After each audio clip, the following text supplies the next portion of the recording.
Do you feel loved? Do you feel supported? Do you have people in your life that uplift you Exactly. and hold that space for you? Yeah. I think second to that is, what is your environment? Like, what does your environment look like? Even your physical environment, your home, your work, the other things that are such a big part of your life. I think health it bleeds into every area of your life.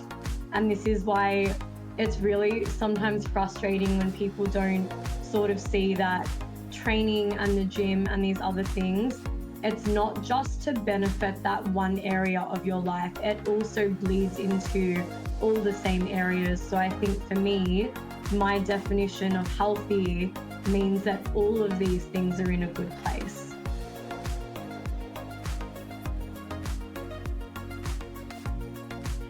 Welcome to the Daily Humans podcast. I'm Ashley. And I'm Nina. Oh, Nina. And we have a very special guest, Fran.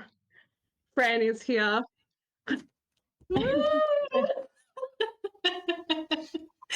Welcome to the podcast. You clap for yourself. You clap. Yes, welcome to the podcast. Very excited to be here. This is my first podcast episode ever, so I'm very excited.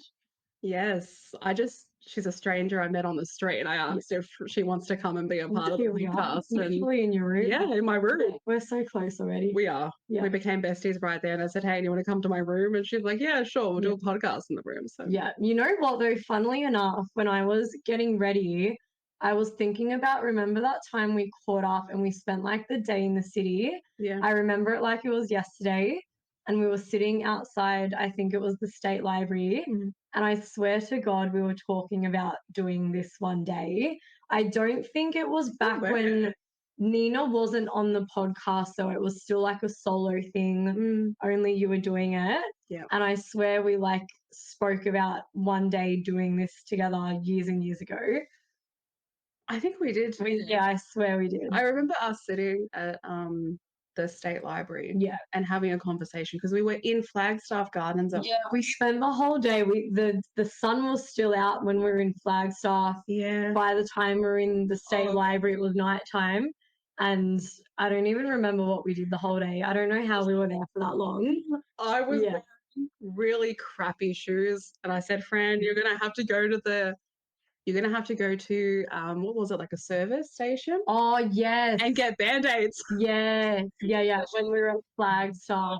Yeah. To walk across the road, go get Band-Aids. And she got a free chocolate too. Yeah. Nice. I remember that. It was such a good day. Yeah. She was just like getting all the gifts from people in the city. Yeah, I don't know. I feel as well. Something really special about Melbourne CBD. Like, I don't know why. Every time I'm there, it just feels so magical. I love it. It's your vibe. I feel it's like your vibe. I don't know. It's like the Melbourne vibes, though. There's so many like cool, interesting people that you meet there. Yeah. There's also some crackheads, so you need to just be careful. Like, depending on what street you're on, but there's generally some pretty cool people around. That day, I did say to you, though, I was like, it's 100% your vibe. Oh. It's 100%. Because I have to agree. I have to agree. Like, I just met you, but like, you're immaculate. I love you so much. You're fantastic. You're just radiating. I love you guys so much. Like, even when I hear you guys chat about things, or I'll see like the little clips before I listen to something, but I'll be like nodding my head as if I'm sitting with you guys. And I'm like, yeah, as if I'm in the conversation. And now you are. Yeah, now I am. Here I am. And hopefully many more, because we were talking before about things, and I said, Fran, you need to come on a lot more, because the stuff that you're mentioning, we talk about. So I feel like, and that's what I said to Ash, you guys talk about so much stuff that I want to talk more about, because a lot of people aren't either aware or it's not spoken about enough. So I think the more that we actually like have these conversations, because sometimes you need to say the same thing about 10 times before someone's like, oh, hold on a second. So doing like only one episode about a certain topic, or only having one conversation about it, only posting about it once, most people don't remember what they saw yesterday when they like scrolled through Instagram. They probably do need to hear it about another 10 times. Yeah. No, definitely. Yeah. we could talk a lot about one specific episode, and I'm sure you're the same as well. You could talk about subscriptions, and if you do a full episode on it, something else will come up. Yeah. So you need to do another one. Yeah. Yeah. But even me, like the stuff that I post a lot about, I repeat a lot because it's something that one isn't really going to change. And then two, you're always getting new people coming into your space as well. That's new listeners. It's new ears. Yeah. They haven't heard these things that maybe your OG followers may have heard, you know, however many times before. Definitely. Everyone else that's never heard of you guys hasn't. Yeah. So there's nothing wrong with like talking about the same things. I think we need to. Yeah. Yeah, 100%. Yeah. Yeah. So let me ask you, for everybody who's like watching and listening, how do you two lovely people know each other? How did you get to know? What was your meet cute? That's like a Oak word Street. that people say. Oak Street, Melbourne Central. No, but do you want to actually, or? She started year 10, I left. Yeah. I moved to Ashes High School in year 10. And I left. Yeah. Yep. So we just crossed over. Coming through the gate, I'm like, bye. And she's like, hi. And then that was it. Yeah. To be fair, though, we would have had an extra year together because I wanted to move to your school in year 9. Yeah. And it took me all of year 9 to convince my parents to let me move. So I actually wanted to start at your school the year before. I'm actually curious, what made you want to start at Gladdy? I don't think I actually had Gladdy in mind yet, but I was just determined to leave the school that I was at because I hated it. Wow. I was at Ave Maria. Okay. Yeah. Ave Maria. I just I never wanted to go there, but my mum heard from, you know, other mums in my area about how good it was. And I wanted to go to Aiken at the time of, you know, grade 6 when you're like trying to decide. Yeah. And the only thing about Aiken is when you get in, they don't guarantee your sibling will get in. So my mum was like, well, I don't want you to get in and then I'm having to drive your sister to a whole other school. I'm not doing that. Yeah. And she also thought I only wanted to go there because all my friends were going. So then she sent me to Ave. She was like, give it a chance. You might end up loving it. By the end of year 7, I'm like, yeah, I'm not loving it. And then my sister came the following year because we're a year apart. She's someone like, she's amazing and she will excel no matter where you put her because she's like that. She's so smart. She's so committed. Yeah. School for me, I didn't like school for the education. I was like, yeah, cool, I get to see my friends. And I feel like that ties into a lot of how I've ended up where I am now because school was not for me. Rules were not for me. I didn't want to learn about anything I wasn't interested in. And funnily enough, in high school, business was the only subject I liked. But other than that, Ave for me, getting closer to year 10 and then knowing that I would have had to go into VCE, they had such a limited range of subjects that you could actually pick for yourself. And I was like, I really don't see myself being able to successfully graduate here because none of this stuff interests me. Yeah. And I had cousins that went to Gladdy and they'd always be telling me about how good it was. So I was like, you need to help me convince my mum. And I like talked to my auntie too. I'm like, we all need to help convince my parents to let me move. And then finally in year 10, I met Ash because I was able to move.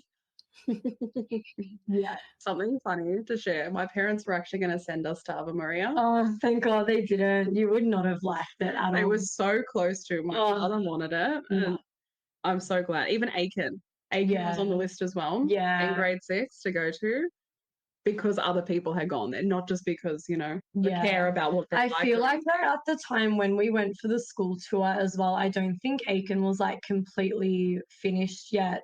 Or it wasn't what it was now. So I think even when we went and had a look, my parents were just like, oh, don't know about this. Sort of like just dirt and farm and like a few random classrooms. And it just wasn't what it is now. I do remember it. We went there and played volleyball, like we played against that school one. Yeah. And it was very farmy. Yeah. Farmy. I think one of the subjects actually was like they would look after the garden and the animals there. Respect. Yeah. And when I look back at it now, I'm like, that's actually life skills. Yeah. Like, they don't teach us any of this stuff at school. I'm like, that actually is something you would use in life. Like I'm Right. sure everyone's going to have a garden at some point at home. Yeah. I don't know how to, like, the garden in my apartment's like dead. My dad or boyfriend have to do it for me because I'm like, I don't want to do that. I don't even know how to keep a plant alive. Like, You didn't learn it at Gladdy. You learned No. survival at Gladdy. yeah, Yeah. yeah. Pure survival. I mean, we're still here, so it worked. Yeah, we're Yeah. surviving. Yep. Yeah. They played Beyonce's song Survivor as I was walking out the gate. Yeah, on her last day. Last year. I love that. That's everything. So yeah, we only 1 year. Yeah. 1 year. And then after But it that, was I enough. don't know.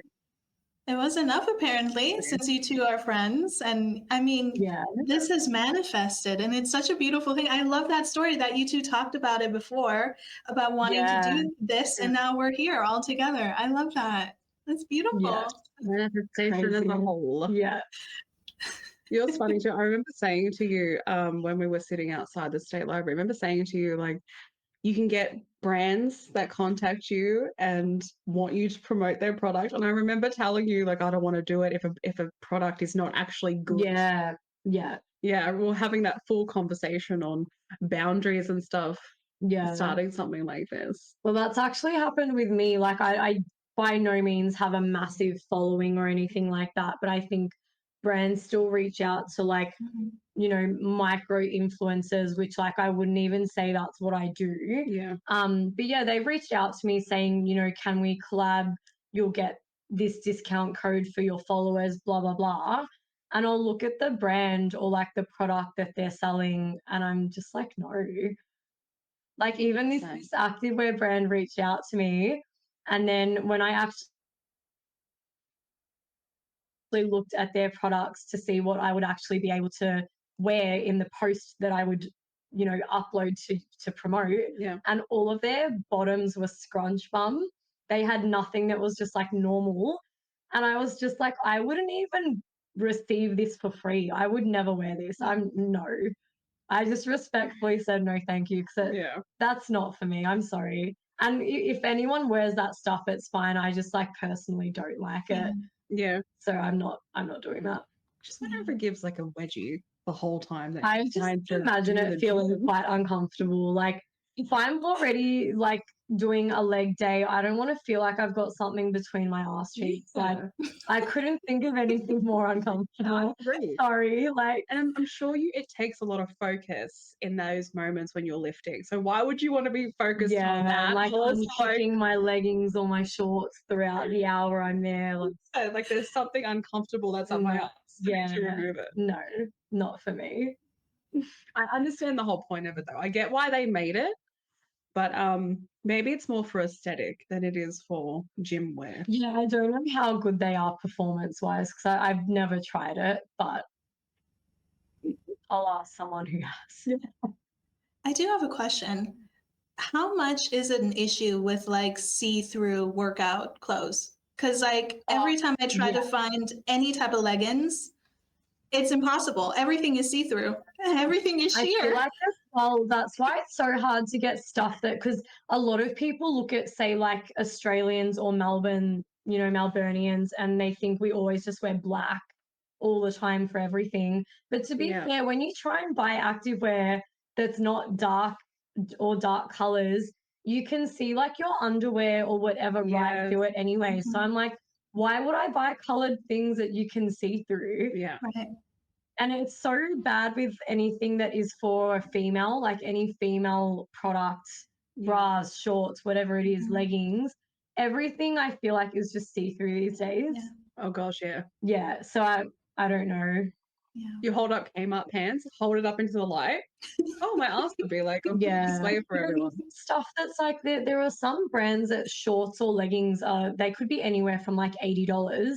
Yeah. I'm not paying for that when you can see like right through them. Yeah. Even $80 for like, you know, a short or a legging or whatever it is. Yeah. I want to make sure that's going to last me however long. Exactly. Right. If it's see-through, I'm not wearing that. Yeah. I've brought $80 leggings before from a brand that I won't say. and they were meant to actually sit up. You know, the ones that promote not folding? Yeah. They folded really quickly. Yeah. They were really folding, Yeah. but not even just that. The material was collecting dust. Oh.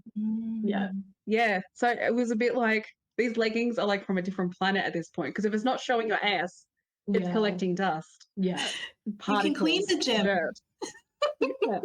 Yeah. Seriously. Gym. Yeah. You just see this girl going around and wiping herself on the Yeah. equipment. The cleaners don't even need to come in at this No, point. just get the leggings out. And if people want an extra service, I'll actually put them on and do it Yeah. and put on a show. Yeah. Swing my legs around while I'm like Extra cleaning. cardio. Yeah. I do Pilates, so I'm flexible. So I can have Yeah, one leg that wiping is true. one and then one Yeah. leg wiping another. Yeah. Pilates is Interpretive actually dance. hard. I'm not gonna lie. Oh yeah. Oh, I've yeah. done it a small handful of times. It was actually quite challenging. You feel, you know what, like what you feel when you lift, like you feel strong, right? Yeah. When I got to a certain point where I can start moving up levels, I felt so Like you can put that next strong. spring on. Yeah. Yeah. Like I'm so strong. Yeah, when you're able to hold a certain pose that Yeah. was so hard, and you're like, whoa, I'm like Wonder Woman. I'm Superwoman Yeah. right now.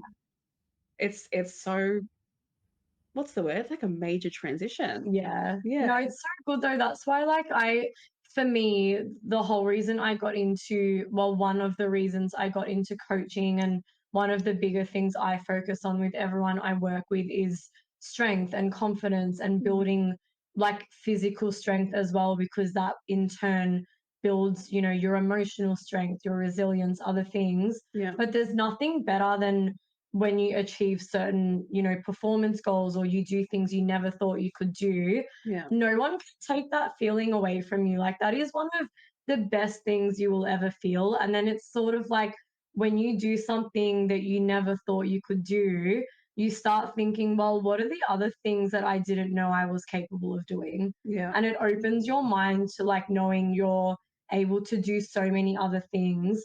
Maybe you don't know what that looks like yet, but you're open to it now and you've got more confidence in yourself. So Yeah, definitely. yeah, even you like sharing that example, that's something that, you know, people that train regularly in, you know, Pilates or the gym, whatever sport you choose, Yeah. you get to feel that all the time when you hit that next level that you didn't think you would. Yeah, definitely.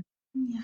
I think people need to know as well that Pilates, there are some forms of Pilates that are not actually Pilates. I mean, Pilates is meant to be for injury recoverment, technically. It's meant to be for, in a sense of strengthening, but more along the lines of like Rehabilitation.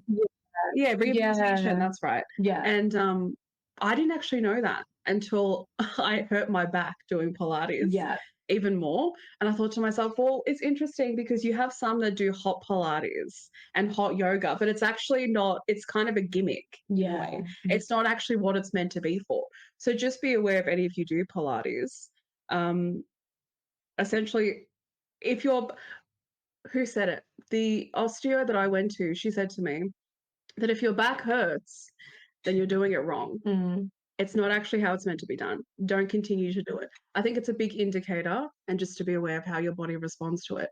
I learned the hard way. Don't learn the hard way, please. Don't bother.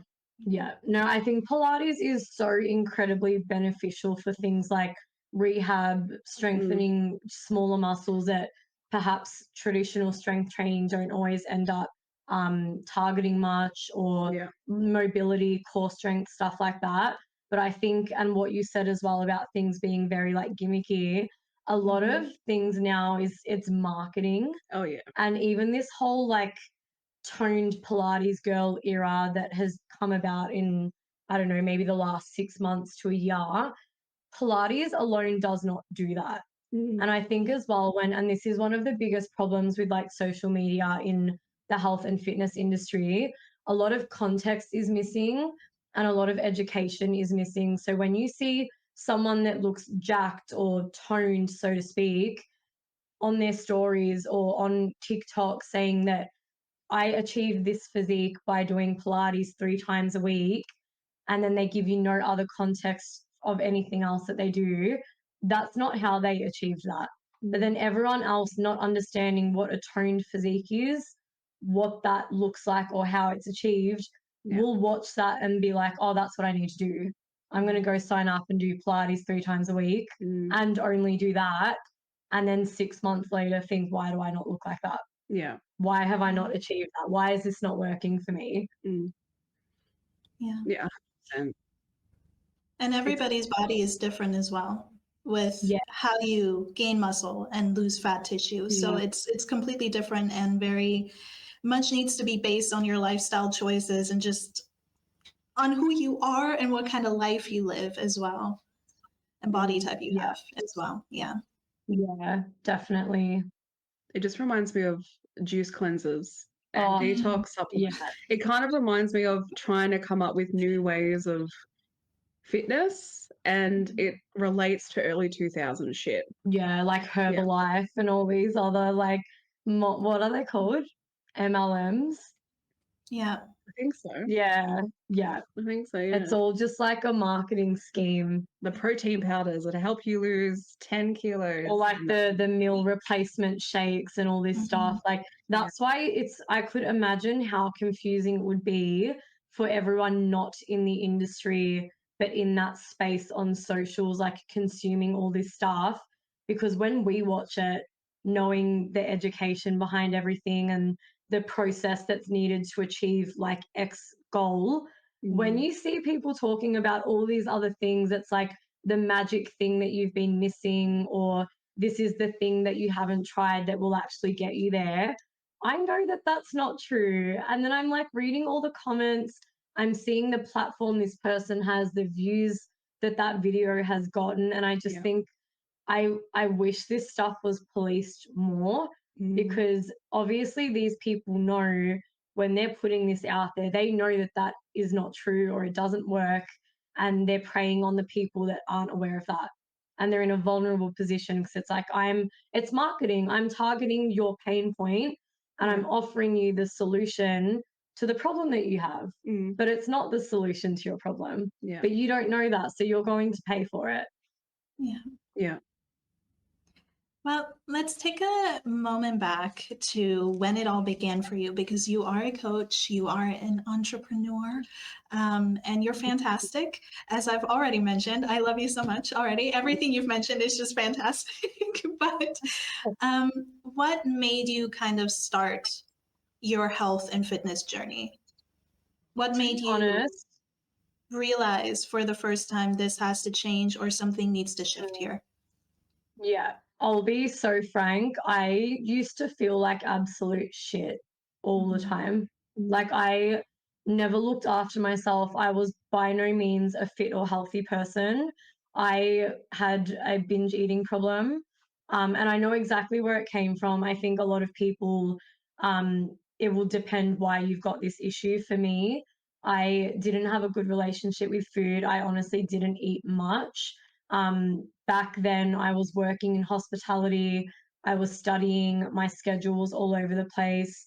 My breakfast used to look like those giant cans of V, and I would get it on the way to either work or when I'd be going to the city to study.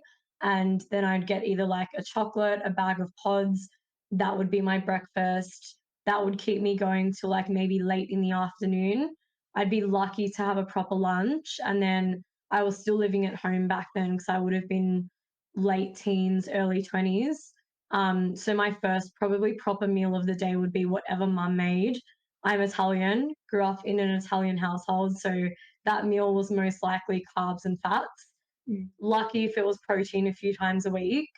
And then by the time dinner was done, I'd be starving because I'd barely eaten that day, but this would happen most days. So I'd go to the pantry, I'd get like the chocolate, the lollies, anything I could get my hands on, and I would just absolutely binge. And then I'd feel sick, like my stomach was rock hard. I looked 3 months pregnant, felt absolutely awful. I had like no energy all the time as well, by the way, and literally had no strength. Like I was quite a petite girl, and I always have been. And I think that's why I did have such an unhealthy mindset, because in my mind back then, I thought, well, no matter what I do, like I can eat like shit, not look after myself. My weight didn't really fluctuate much. So in my mind, though, back then, I thought, well, this means I can do whatever I want, but that's not healthy. And even though I felt really, really awful, if you looked at me physically, like I didn't look overweight, you would have thought I was fine, but I have never felt worse in my life. Barely moved, never trained, like never really looked after myself at all. And I just got to a point where I was sick of it. I think like when you're in a position where you're unhappy, but you haven't made a change yet, I genuinely believe you just are not unhappy enough yet, or like you're not sick of it enough yet, because anyone that needs to change something, they already know that they do, but they just haven't reached a point where they're ready to do something about it, or the pain of the unknown or the discomfort of whatever you're going to have to do to fix it isn't worse than what you're experiencing now. And then I basically just hit my wall with not wanting to feel like that anymore. Yeah. Yeah. How did that begin for you? How did you start moving into a healthier space once you've made that decision for yourself?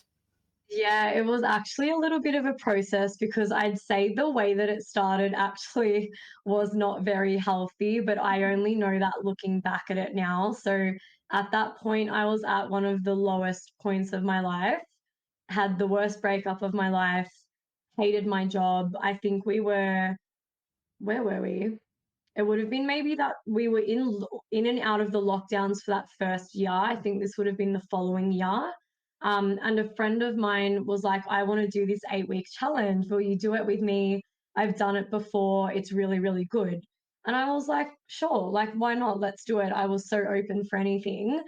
When we started this challenge, and I'm not going to say who it was with, what gym, because like I don't want to bash on that person. But we all filled out this form when we started the challenge of like what we wanted to achieve, if we wanted our photos posted on social media, if we were a beginner, if we were experienced, XYZ.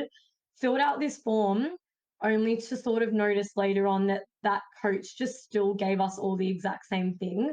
So like same program, same calories and macros. And then at the time, because I wasn't educated about any of this stuff, but I was really excited to change my life. I wanted to be better. I wanted to learn more. But I was also like, at the same time, how is me and my friend who is taller than me, bigger than me, she probably weighs about 20 kilos more than me, how are we both on like 1,500 calories right now? Because I'd be messaging her and I would be like, I'm starving, like literally ravenous. Like, I'm struggling to function. How are you okay right now? And she was just like, oh, like I don't know. I'll just have a small handful of nuts if I'm hungry. But I guess like that's what started everything. And then even though the protocols that we were given and the program I was given was definitely not appropriate for me, that's what sparked my like obsession with just wanting to learn more about nutrition and health and fitness and the gym. And that's what sparked my journey to like want to learn further than just that 8-week challenge. What were, because you mentioned the calorie deficit, and I have so much to say to that in and of itself, but what were some of the kind of like health myths or the expectations, what you thought it would be compared to the reality of things? What were some things that you realized through this journey of like, okay, this is actually what's meant for me, this is not? Yeah. I think at the time it was a little bit hard for me to unlearn myths, because I actually didn't know much getting into it. However, and this is why I'm so mindful of this when I'm coaching my clients, I don't think, look, when you do like a group program or challenge or whatever, it's not personal to you, but I do believe the education that we were provided with was not in the mindset of maintaining a healthy relationship with food. So, for example, when I filled out the form and when I started the 8-week challenge, I actually specifically said I don't want to lose weight. Like, that was not my goal coming into this challenge, yet I was put in a calorie deficit. And then further to that, in the meal plan we were given, we were told to cut out certain food groups or like certain foods. So like we were told to have no pasta, no milk, like very specifically not to eat certain things. And then I didn't know anything else. So like I followed it very strictly because I wanted to be all in with this and really like see what I could do. And then very quickly realized like this is not working for me. I was so hungry. The volume of my meals was so small. Like I think the breakfast we were given was literally like a protein shake and a piece of fruit or something. Yeah. And even I didn't even know you could like use protein powder with anything other than water. So I'd be like in the office, like shaking my shaker, and I would drink the protein powder mixed with water and feel so sick because I could just like feel it sitting in my stomach, like absolutely disgusting. So I think when I finished the challenge, had that obsession to learn more and then did, I was like, oh, you don't need to steer away from certain foods. You can eat more than this. You can do it a different way. Like I just thought going into it because I knew nothing and then was taught things only that way, I thought that was the only way. Yeah. And then when I started to learn more about it, I was like, oh, it doesn't actually need to be like this. And I shouldn't actually feel the way that I did through the 8 weeks doing that. Yeah. Yeah. Yeah. Your meals should always make you feel energized and full, but not too full, not like in a heavy way, but like just satiated. You know what I mean? Yeah. It should never leave you at the point of like, I'm starving, because that's when you know you're doing something wrong. And like I've heard this discussion a lot within the fitness industry as well, of like calorie deficit, losing weight, all of that. But like you can't be in a calorie deficit forever. Like you have to start redefining and relearning what food means to you, how you want to have a relationship with it. And I think with you mentioning that you had a binge eating disorder, that must have been extremely difficult to sort through. So, and I think like even just trying to manage the amount of hunger that I experienced, like on the calories I was given, that was really difficult because all I could think about was what I used to do, and I just wanted to like go into the pantry and grab everything because I was absolutely starving. And then it just started to become more of a mind game of don't grab the food. But then at the same time, I started to get really anxious about food, which that had never been an issue for me. So like if I had social things on, or I remember it was Easter during that period, I was like nervous. I didn't know how to eat in that scenario because I didn't want to go off the plan or ruin all the work that I had done during this challenge and all of this stuff. And I also remember, I think at the halfway point, and this is literally one of my most hated terms, but we were given a cheat meal. So of course, what did we do when we were given this cheat meal? My friend and I went and absolutely binged. Like we had a massive 3-course meal, a dessert. Like I felt so incredibly sick when I got home because we overate so much, and that's exactly what I had stopped doing for such a long time. So that also felt really shit to have had that happen again when that was the last thing that I wanted. And I think exactly, Nina, what you mentioned as well, there needs to be more education around just how to eat properly and how to have a good relationship with food and what food means to you. Because I think food is a lot of different things to a lot of different people. Like it's culture, it's social connection, it's fuel, it's medicine, it's so many different things. And I feel like that's where we're sort of, there's a gap in the education side of, oh, you just need a calorie deficit, or you just need this, you just need that. right. Yeah. People don't realize as well that binge eating also stems from those who've experienced poverty when they're not allowed or able to eat. And then when they get to a point where food is available to them on such a wide range, there's no sort of signal of I need to stop. I have this now. So I'm able to buy it. I'm able to get it. And even so, children I've noticed that have grown up with really restrictive food, restricted on what they can eat. When they get to a certain point where they're able to buy it themselves, they binge. Yeah. They like when they watch their friends eat McDonald's and they're constantly told you're not allowed to have it. Yeah. When you get to a point where you can have it, you will. Yeah, that's all you want to have. Exactly. Yeah, exactly. And I think as well, people that have issues with binge eating, it's really important to actually be able to get to the root of why you have that. Yeah. Because like Ash just mentioned, there are so many different places that could be coming from. And until you know why you're experiencing that, it's not as easy as just, okay, so don't have those foods in your house or just don't have XYZ. If you don't know why that urge is there, you won't be able to address how to minimize or prevent that from happening. Exactly. Like even for me now, I don't experience it very often. Like there might be times that it does still happen. Like I said, nowhere near as often, but I know my triggers or what may cause that. And even in my apartment, like I don't buy those snacky foods often. I think part of that is also because I've learned how to eat properly, so I don't actually snack much.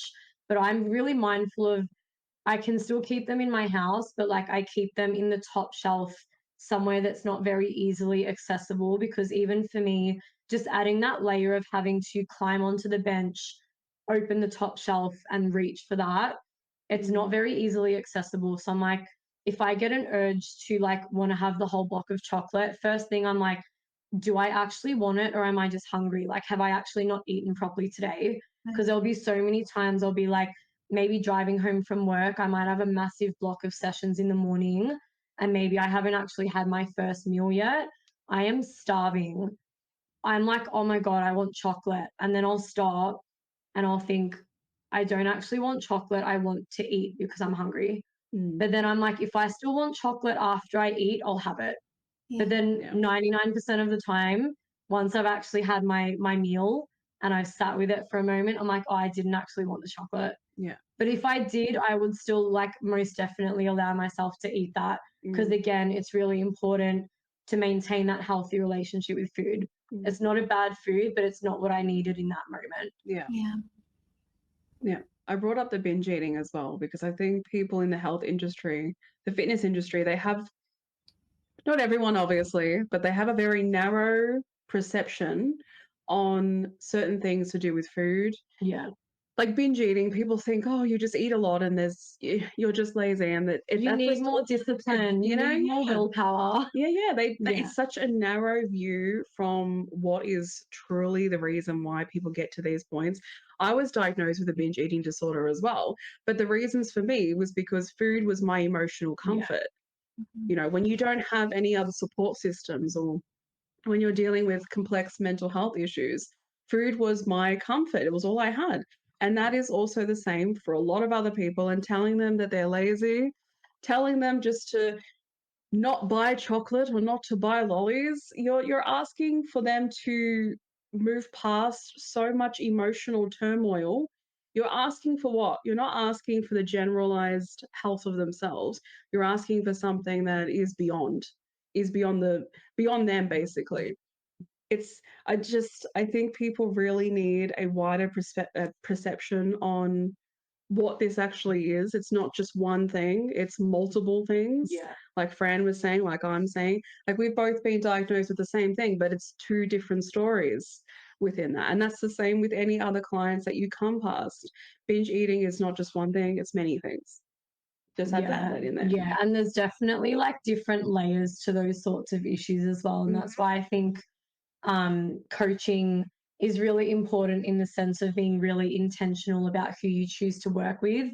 Because, for example, at that time, and I've also had a few other coaches that have not been very good, but back then I didn't know what to actually look for when searching for a coach. And had I not sort of unlearned, I guess, the things that I had learned during that time, I still believe I would have a really bad relationship with food. I'd still get really anxious in social situations. I wouldn't know how to actually eat off the meal plan I was given, because I was scared. I was like, I don't really know how to not eat this stuff, so I guess I just need to stick to it. Yeah. Or I didn't know how to, stick to the same calories and macros without only eating the things that were provided. Yeah. Because I didn't have that education. Mm. And I think that's why if you are a coach, you've got a level of responsibility that if you're going to, say, run a group container like that, you need to be really careful about the protocols that you're giving out. And when you're in a group container, you don't have as many personal one-on-one touch points. So the people in there are not getting, you know, that level of support that, say, Ash would get if she worked with me one-on-one. So I don't really think it's always appropriate to give the protocols that some coaches do, and then they're left with little support. And then they think like this is the be all end all, this is the only way. And then, yeah, your challenge or your program ends, and then maybe you've been put in an aggressive deficit, and then it's like, thank you for your time, bye. What do you do once that's done? You can't keep eating like that. Like Nina said, a calorie deficit's not meant to be a forever, but they might not know that because they've never had education around any of this stuff. Yeah. That's why it's really frustrating as a coach, seeing sometimes these other things being put out there and knowing that that's what other people are buying into, and then they're left with like no support after. Yeah. Yeah. It's the number one thing that I personally encountered. For those watching and also for you, Fran, I went to school to study coaching, medical fitness. And when I was in the beginning stages, I started working with a couple people. I couldn't do it for very long, but in that time, I noticed that majority of the issues wasn't actually just wanting to get fit or the weight gain that people had like experienced or gained, but it's the lack of knowing of how to cook food, what certain meal groups are, what is this for, what does this look like, and like you said, knowing when to switch things out of a meal plan, or knowing what to even eat to get certain results or certain nutrients. And it's just, you think that it's a basic thing. Everybody knows what food looks like, what certain vegetables do, what, you know, this tastes like, but not everybody knows that due to their own, you know, lifestyle choices, how they were raised, poverty as well, as you mentioned, Ash. And it's disheartening. So I am really, really grateful to have you on today, and that you just said everything that you said, because it is the truth. No, I didn't even know that about you. That's so awesome that you've also like tapped into that at some point as well. And I love that you mentioned the upbringing side of things, because I think I found a lot when I'm on consults or I start working with people, when I'm on a consult call with someone, whatever their goal is, a lot of the time, especially if it's a fat loss goal, for me, it's really important to know how they ended up here, because that's where the work needs to be done. It's not just, okay, calorie deficit, steps, train, go. Right. I need to know how you got to this point, so I also know where we need to like bridge that gap. Is it more education? Is it a psychological thing? Is it a trauma thing? Obviously that some of that will not be my work to do with that person. I might refer them out if it's say like a psychological issue. But a lot of people, it happens when they either move out of home and they need to start cooking for themselves. And I'll say like, where did this all start for you? And they'll say, oh, you know, when I moved out, or I'm living, you know, with my partner now, or whatever it is. And they're actually the ones that are having to prepare their own food now. And they very quickly realize I actually don't know how to do that. I don't know how do I plan my week? What am I meant to be eating? I don't know how to do. I just used to have whatever my mum made. And then you realize how little we're actually educated about this growing up. And even especially depending on your upbringing, I know, like I mentioned, for me, grew up in an Italian household. You can probably imagine most of what we ate. I didn't know we had to like hit a certain amount of protein every day. I didn't even know what the different food groups were. Even a lot of clients, I like to challenge them when they start looking at what's actually on their plate, and I'll send them a bit of an ebook with education around this. But I like to say, imagine it's like playing a game. Like I want you to look at your plate and start to identify like, what in my plate is a protein, what's a carb, what's a fat, what ties into both, where is my fiber coming from? Can you actually start pinpointing what foods fall into what food groups? So then you actually start to also realize, what do I need more of and what should I have more in moderation? Because a lot of people also don't realize foods are not good and bad, but things need to be consumed in the right moderation. And that's all it really is. Because someone, like, for example, Macca's isn't bad, but is it bad if you're having it 3 to 4 times a week? It's probably going to be a bit detrimental. Whereas I might have Macca's once a fortnight. I'm still eating it, but is it detrimental? Not really. 80-90% of the time, I'm having mostly whole foods, high protein, lots of fiber. It's not about Macca's being bad. It's about the amount of times over whatever period of time that you're having that thing. Yeah. Something that I also wanted to say was it's not just good or bad, it's also how you prepare the food that changes the taste. Because I know for me personally, I hated eggplant for the longest time until I went traveling and they had done, I still to this day, I don't know what they did, but it was the most delicious food on the face of the earth. But I know there are a lot of people that don't like the taste of vegetables. So it's difficult. It's such a it's such a broad discussion, I think, because like you said, there are so many elements here that could be the reason a person got to where they got to or have the relationship that they have with food. But I just want everybody that's listening and watching to know there is a way. It's just about finding what works for you and how we can kind of move forward into a stage of like, okay, this food group, I don't like this particular food, but I can switch it out with something else that's also a healthy fat, or this whole food, or this protein, or this is the way that I can cook it. I like it fried. Well, maybe not fried, but I mean, it is good. We just can't have it all the time. All of the above. Yeah.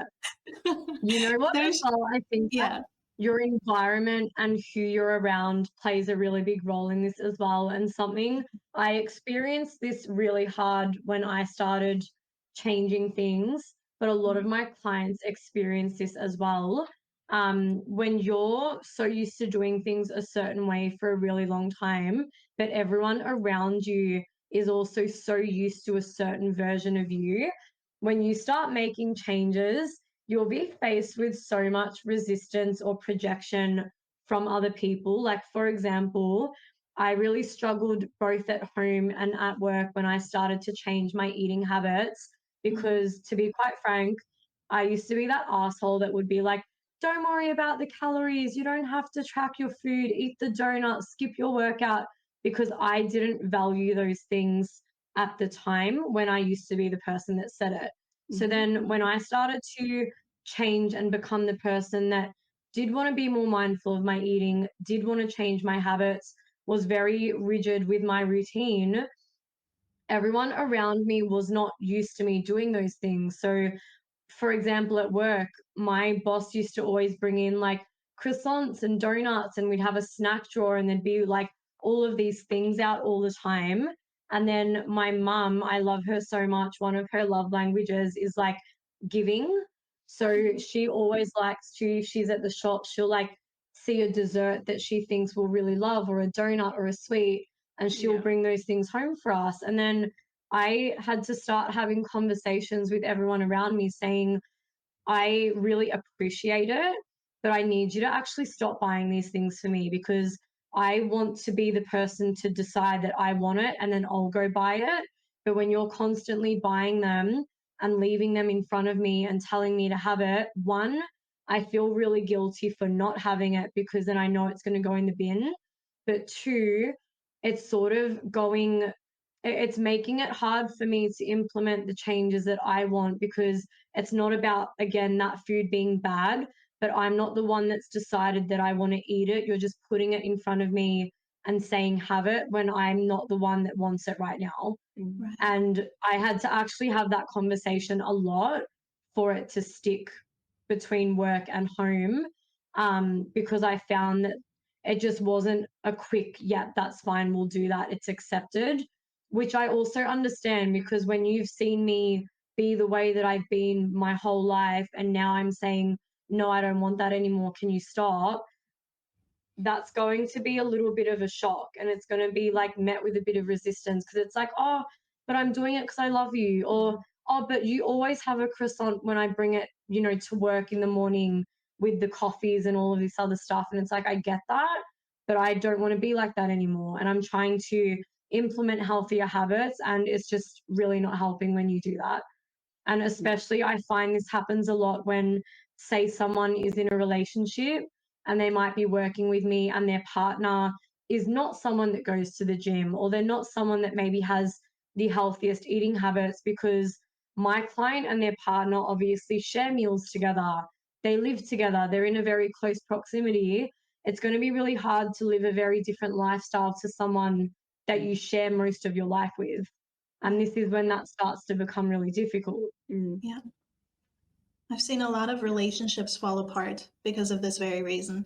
And it's not, you know, people on the outside can sometimes say, oh, it's because they got fit. Ew, now they don't want to be with them anymore. And it's not necessarily that, but it can just be the lifestyle change in and of itself. It's like you said, food can also be community.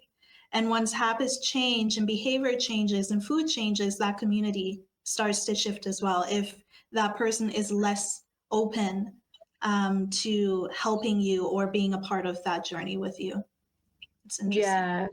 Yeah, and even like I remember this vividly, and again, I love my mum so much, but I remember there being a time where, and my mum has done the most incredible job at, you know, she's changed her life a lot as well. She's lost, I think, almost 20 kilos. She's so healthy. She's so fit. She's doing so well. But back then, this was before those changes were implemented. So a lot of the things that we'd have for dinner were very carb heavy, fat heavy meals. So I said, because I still lived at home at the time, I'm still going to eat dinner with you guys, but like I actually want to make my own meals, because it's really hard for me to stick to the goals that I need to be hitting when I haven't prepared that food. I don't know what's in it. I can't really track it properly. And if I'm doing that every single night, it's going to make it really hard. So I said, I think on Sundays, I'm going to have whatever you make and it's going to be amazing. But every other night, I'm still going to eat with you guys. I'll be with you, but I'm going to have my food. She didn't like that. It's like I stabbed her in the heart, because being a WOG mom, like she wants to cook for her family. She wants everyone to eat that food. Yeah. So that was really challenging, and it was really difficult. And it was hard for me too, because it was like, it's like I had done something bad, but I understood where it was coming from. And it was a bit of an adjustment. But, you know, now, because I still go there every Sunday, I don't live at home anymore. But the reflection of like even just that change in environment when we go on Sundays, like the stuff that's made is so different. Like it is a meal that's based around a source of protein. There's lots of veggies. There's like healthy carbs.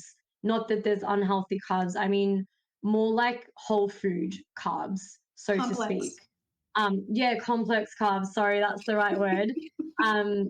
Whereas, and you know, don't get me wrong, sometimes we still have those like really traditional Italian meals, but like that might be for Easter or for Christmas or like a birthday or something like that. And most of the other rest of the time, it's similar to the way that I would eat during the week, which makes it a lot easier for me. But it's also like really good for them, because that encourages better choices in their life as well, which has obviously made such a big change, seeing where, you know, my mum and my parents were and then where they're at now since I've also changed. It looks very different. I think that's proof as well that culture plays a really big part. It does. With food, which also means that what someone has grown up with, that has been internalized, and it creates a system, which that's where I'm coming at. If you've seen our episodes, you know that's where I'm coming from with these things. But I think about the programming, I think about the systems, I think about survival, I think about people's upbringings. Food is not just food to me. Food is a wide spectrum of generational distrust with it. And I mean, obviously, culture's a part of it, but you can make a meal and still hate the food. And I think a lot of culture does that as well, where they make really good food, but people will eat it afterwards and go, I regret that. I regret it. I'm going to turn out to be so fat and so huge. And it's this the constant narrative that we keep hearing, because I think there's still a really unhealthy relationship with food. And I don't think a lot of people are helping that with what they put out there, especially when you make it out to be an enemy or a devil when it's not the devil. Yeah. And I just wanted to add that in there too, because I just, as well as people like to make something out so easy peasy, when you have such a unhealthy relationship or a dislike or a hate, it takes levels of unlayering to really find a point for your client of safety. Yeah. It's my opinion, is that if you have a client and you're working through generations of ideologies with food and body as well, you've got to take those layers and work with them, in my opinion, not using, because you said it too, not using sort of a one-way system that doesn't work when you have culture, when you have belief systems. Like we both know, coming from WOG families, the ideology of body. So you eat like good meals and then everyone talks about body afterwards. Or even just overeating as well. Because I think growing up, like in our culture, we were really overfed. It's like you're not even finished your first plate and someone's already putting more food on your plate. And then you're raised, you know, Don't not leave the table until you eat. Yeah, that as well. yeah, and finish your plate and like not recognizing when I'm like Nina, I think mentioned earlier on in the episode, feeling satiated and actually knowing when am I satiated, but I would always only know I'm over full and feel sick. I never knew the point of like I'm just satisfied and fine. It's hard because I never grew up sort of knowing where that point was. Yeah. And then I only really learned it, I would say, in the last like 4 or 5 years. And how bad it is for your gut health too, to actually get to that point of being so like food coma thing. Yeah. It's so unhealthy for your gut enzymes. And when you actually learn about that and you think, holy crap, okay. I mean, there's so much good food, like can't deny it. Yeah. Give me like an eggplant parmigiana and it's like, okay, so good. Yeah. That's why I made the comment about eggplant. Yeah. I love eggplant when it's cooked well and when there's flavor. Yes, definitely. So there's so many things to consider. Honestly, there's so many things to really consider. Your gut enzymes as well. And like you said, when you're taught to constantly be in the space of eating, because it's like an appreciation, it's a love, and you're complimenting the chef, really. That's really the thing, isn't it? Is they find validation and like a reciprocating of love through you honoring what they've done. And 100% you honor it, because it's a lot of work to cook in the kitchen. Eggplant parmigiana takes a long time. Yeah, I was going to say, and the time it takes. Yes, it takes a long time. So it's also about us finding ways to validate their feelings and their spaces of growing up through a cultural belief system, as well as you, because that's what you've navigated. Yeah. Finding your safety in my life, I want it to go down this way and I want to do it this way, and I know that it's healthier for me. Yeah. And go from there. So if you have a client as well that has been through Fran's situation that is finding it difficult because of family tension from this, you have to give grace for that as well. Because when you're going up against the aunties and the uncles and your parents and everything, right? You have all these people coming at you saying, why aren't you eating? Why aren't you eating? Why aren't you eating? And then you have all these other little belief systems coming at you. You've got to cope with that, as well as peer pressure or people pleasing to try to find your comfortable ground. And a lot of people don't feel comfortable speaking out against their family. So then what do you do then? You do exactly like everyone else is doing, and you go against the routine that you've established for yourself. Yeah, even like when I was making changes, learning more about food and what my body needs, part of that was tracking calories, getting to know what appropriate portions of food actually look like. But then, like you just mentioned, everyone's got their certain beliefs around things. So for me, that worked. I loved it. Even now, I don't track every single day, but I have more awareness of I'm actually giving my body exactly what I need. Most of the time now when I track, it's to make sure I'm actually eating enough. It's not for me to lose weight. But back then when I was like learning more about it, doing it, I was weighing out my food. I was told that was obsessive. I can't believe you're weighing everything out. That's obsessive. Mm. And I just like really couldn't see it that way at all. And it was such a mismatch of me seeing it as such a beneficial thing and them seeing it as such a negative thing that like it seems so tedious and harmful to have to weigh out every single thing.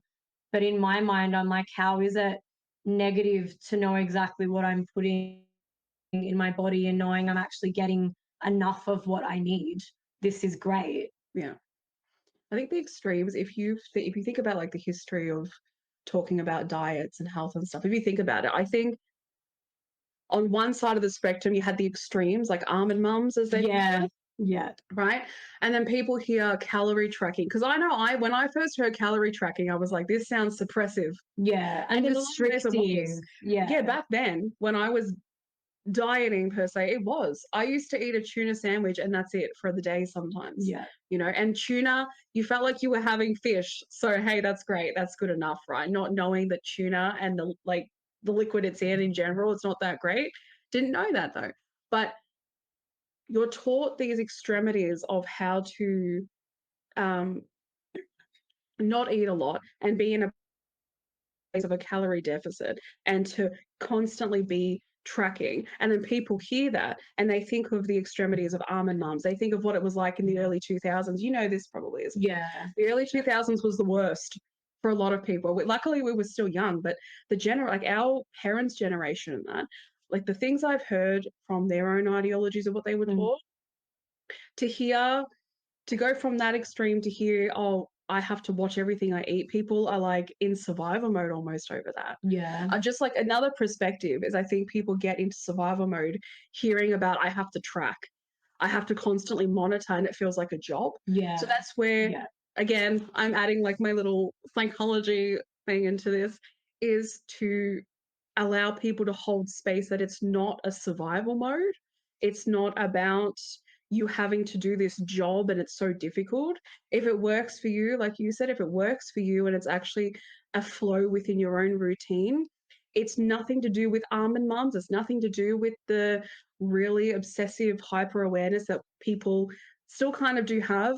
You know what I was going to mention though, when you said about the things back in, say, our parents' time or the early 2000s, I feel like we're circling back into that now though. Yeah.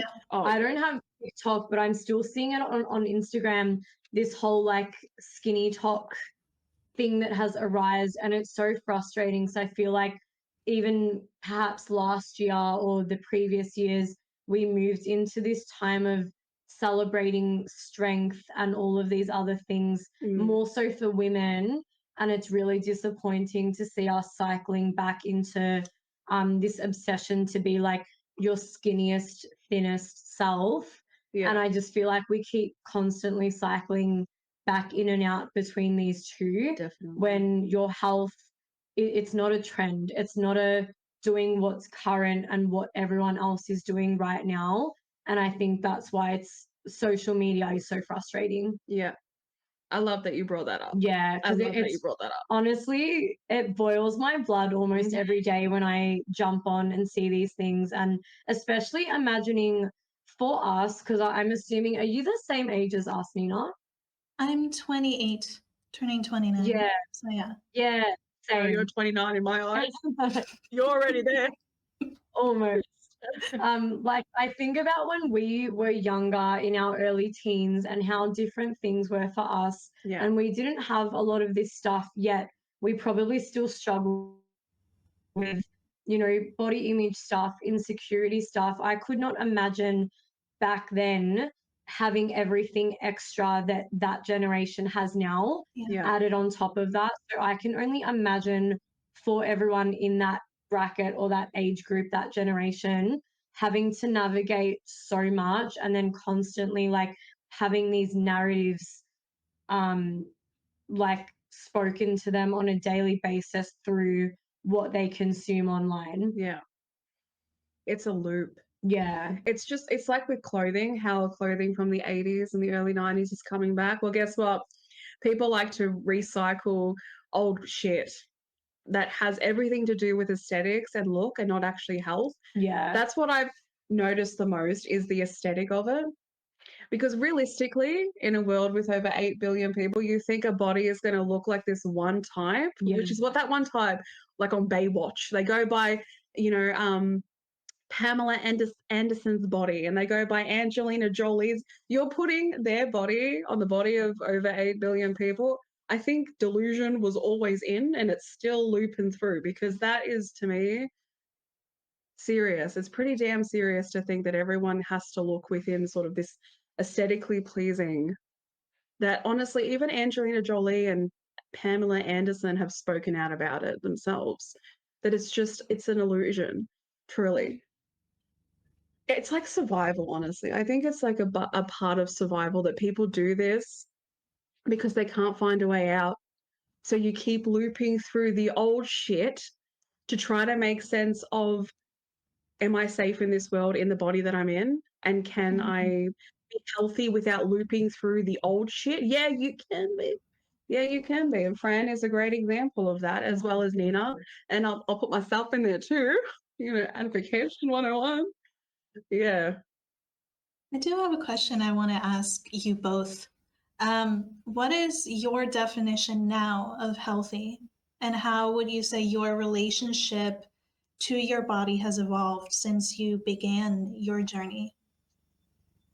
Do you want to go? No, you can go first. Okay. Special guest. I feel like my current definition of healthy definitely falls under a few different pillars, because like I mentioned earlier, health is so much more than just nutrition, training, whatever the basic surface level things are. Yeah. And I think this is what I realized back when I started my health and fitness journey.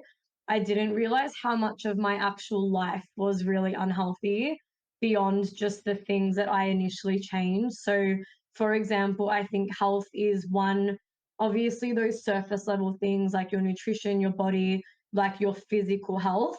But I think on top of that, holistically, health is also your relationships. It's your relationship to yourself. It's the relationships you have with those around you. Who are you surrounding yourself with? How are your relationships with those people? Do you feel loved? Do you feel supported?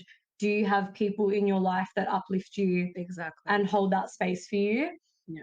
I think second to that is, what is your environment? Like, what does your environment look like? Even your physical environment, your home, your work, the other things that are such a big part of your life. I think it bleeds into every area of your life. And this is why it's really sometimes frustrating when people don't sort of see that training and the gym and these other things, it's not just to benefit that one area of your life. It also bleeds into all the same areas. So I think for me, my definition of healthy means that all of these things are in a good place, not just one or two of them. That was a mic drop moment, I swear. Yeah. Yeah. We're going to use that as the intro. Look back at, what my life used to be. I had some of the worst, I wouldn't even call them friends. They were not my friends. I had some of the worst people around me. I had the worst partner I'll ever have in my life, worst relationship. I was in a really toxic work environment. Like, I just look at so much of my life that was so unhealthy. But back then, I also wasn't aware of it. I think until when you're so used to being in such a poor state and being surrounded by such awful things, you really don't know how bad it is till you have removed yourself and you've healed. And you think, I don't know how I used to do that. Yeah. So I think my definition of health has changed like drastically. You realize as well when you remove people, because we've spoken about this before. Yeah. The energy of self becomes so different. It's like a weight lifted off your chest sometimes. Yeah, it's like you can breathe again almost. Like you literally like see the world so differently, and you see people so differently as well. Like I know for me, and I used to be a massive people pleaser, but now like if you're not already in my close circle or you're not already in my life, as soon as I have that first interaction with someone, I know based off how I feel after that first interaction with you, I already know if that's going to be the first or the last one. Yeah. Because in my gut, and this is something I never trusted my intuition, my gut instinct, nothing. I know now as soon as something feels off with someone, I don't want to speak to you again. I don't want you in my life. I don't want you around me. You're bad energy. I don't feel like our values are aligned. As soon as that's a no, removed, distanced, boundaries, we're done. Yeah. That's why when she heard the Beyonce come on the speaker when I was walking out the gate at school, she was like, she's alive. I know. I just know. That's really good though. It's so good because then you're in tune and you can protect your space. Yeah, you need to. I feel like, again, part of health is also having peace and protecting that peace, because for me now, I know how hard I had to work and how much I had to change to have the life I have now. And if anyone thinks they're about to disrupt what I've created for myself, that's just simply not going to happen, because I live a very peaceful, drama-free life. My purpose in life is helping others, and anything outside of that, I just simply don't have energy or time for, and I just won't tolerate either. So it's a very easy decision for me now that if I think something is not right for me, it's not hard for me to say no. Yeah. That's That amazing. was one of those, like, Yeah. I love that. Yeah. Wow. Yes to everything you said. Because you're right. It takes so much, not just willpower, but just everything from you to create the life that you're building for yourself and to take yourself out of unhealthy and environments that just bring out the worst in people, not just in you, but just suck the life out of you. It takes everything to get to a better place. So why would you open the door to somebody who can create an imbalance in your life? Mic drop.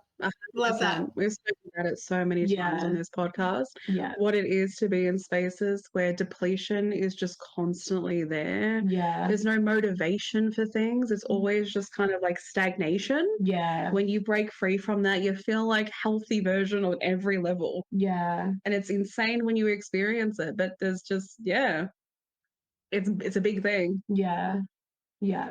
What would you say health means to you now? Like, what's your definition? Honey, I think you literally just like I was going to say, I feel like all of us, and I knew even before even speaking with Nina properly today, I feel like we all would have been very much on the same page in what we believe that to be. Yeah. Just because I feel like our values are very aligned as well. Yeah, definitely. I agree that health is not just body. It's not just food. It's internal, external. It's emotionally, spiritually. Yes. Yeah. Physically. It's literally all of that. That's why I never vibed with people that are so focused on the physical and they completely eradicate that you live in a human experience. Like you don't just walk around without like a soul and it's just your body just walking through life. That's just it. That's how some people act like it is. And it's not just that. There's, as you said, home life, work life, friend life, family life, partner life, the world externally from you. You have a nervous system. Yeah. You have, childhood systems that have been implemented that affect you when you're a teenager. When we're women, like our menstrual cycle affects us substantially. And a lot of us didn't know that until we got older. I didn't know about it until I got older.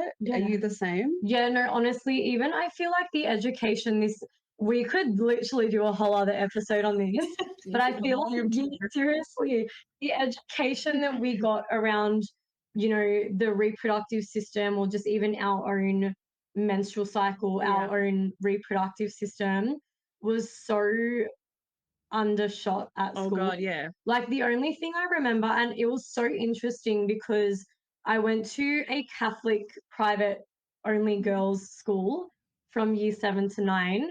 So we did start learning about, sex education and all of this sort of stuff. The education we received at the Catholic women's school as opposed to the public mixed school was so vastly different. But even between the two of them, I still feel like there was such a big gap that we weren't really taught much about our body, our menstrual cycle, the fact that there's different phases in our cycle, all of these other things. Yeah, such a big gap. And I feel like I only sort of learned more about it once I actually got more into the health and fitness space. So I couldn't imagine, had I not, I probably still would not know much about it, because I wouldn't have really been seeking that education out for myself. And also, back before I was not in this space, I didn't really follow many of these people on Instagram. I wasn't interested in this. So obviously now I've got, a whole separate platform. And that is basically the whole platform. So most of who I follow is in the health space. I do see a lot more of these conversations being had. The person I used to be, I wouldn't have been exposed to any of this knowledge. So I would have been like just going through life still really lost and not understanding maybe why I feel a certain way sometimes, or, is this normal? Is this not normal? We were told growing up really bad period pains are normal. Just take Panadol and get your heat pack. Like, no, you probably have some sort of underlying condition. Yes. If it's so bad that it's stopping you from doing your everyday tasks, which I did not know. Yeah. It's kind of infuriating. It is. It's really infuriating. Absolutely. How many girls probably went through high school experiencing PMS? Vomiting because the pain was so bad, and we were like, oh yeah, same girl, it's normal. No, it's not. Even just the school's approach, I do wonder, because obviously I didn't experience it fully, but wondering how they would have approached girls who were experiencing PCOS. I don't even remember even hearing those terms until maybe like 5 years ago, though. Yeah. Like, I wouldn't have even known what that was, never heard of it, didn't know anyone with it. Yeah. It's actually really infuriating. Just the fact, too, that rocking up to school and expecting them to be focusing while experiencing cramps. Like, when you go through your premenstrual phase and you're too busy trying to cope with PMS or PMDD, why the hell would you be in a classroom focusing on what's happening in front of you? We all know how debilitating it gets, literally. Yeah. It's just insane. I mean, I'm glad, like you said, I'm really happy we're talking more about it. But even in health, just to say this, and then I'll ask you the question, Nina. Even with health, our menstrual cycle affects women's fluctuations in weight, and women do not know this enough. Do you know how many women I've had to say, honey, it's not all food. You have a menstrual cycle. You have a 28-day cycle. You have to be aware of this. You have to be aware of the fact that you crave things. Like, there's just so much there that helps people expand their awareness. Like myself, it helped me so much to actually listen to my body and be more in tune with my body, because my body's not just existing for the pleasure and aesthetic. Like, it's not existing for that at all. I should say that. At all, literally. So just also for the question as well, health to me is being so connected to self that you understand that it's more than a body. Yeah. And this is a part of that too, ladies. It's not just about food and your weight. There's so much more to it. We will fluctuate throughout all our lives. When we hit menopause, oh my gosh, we don't know about that.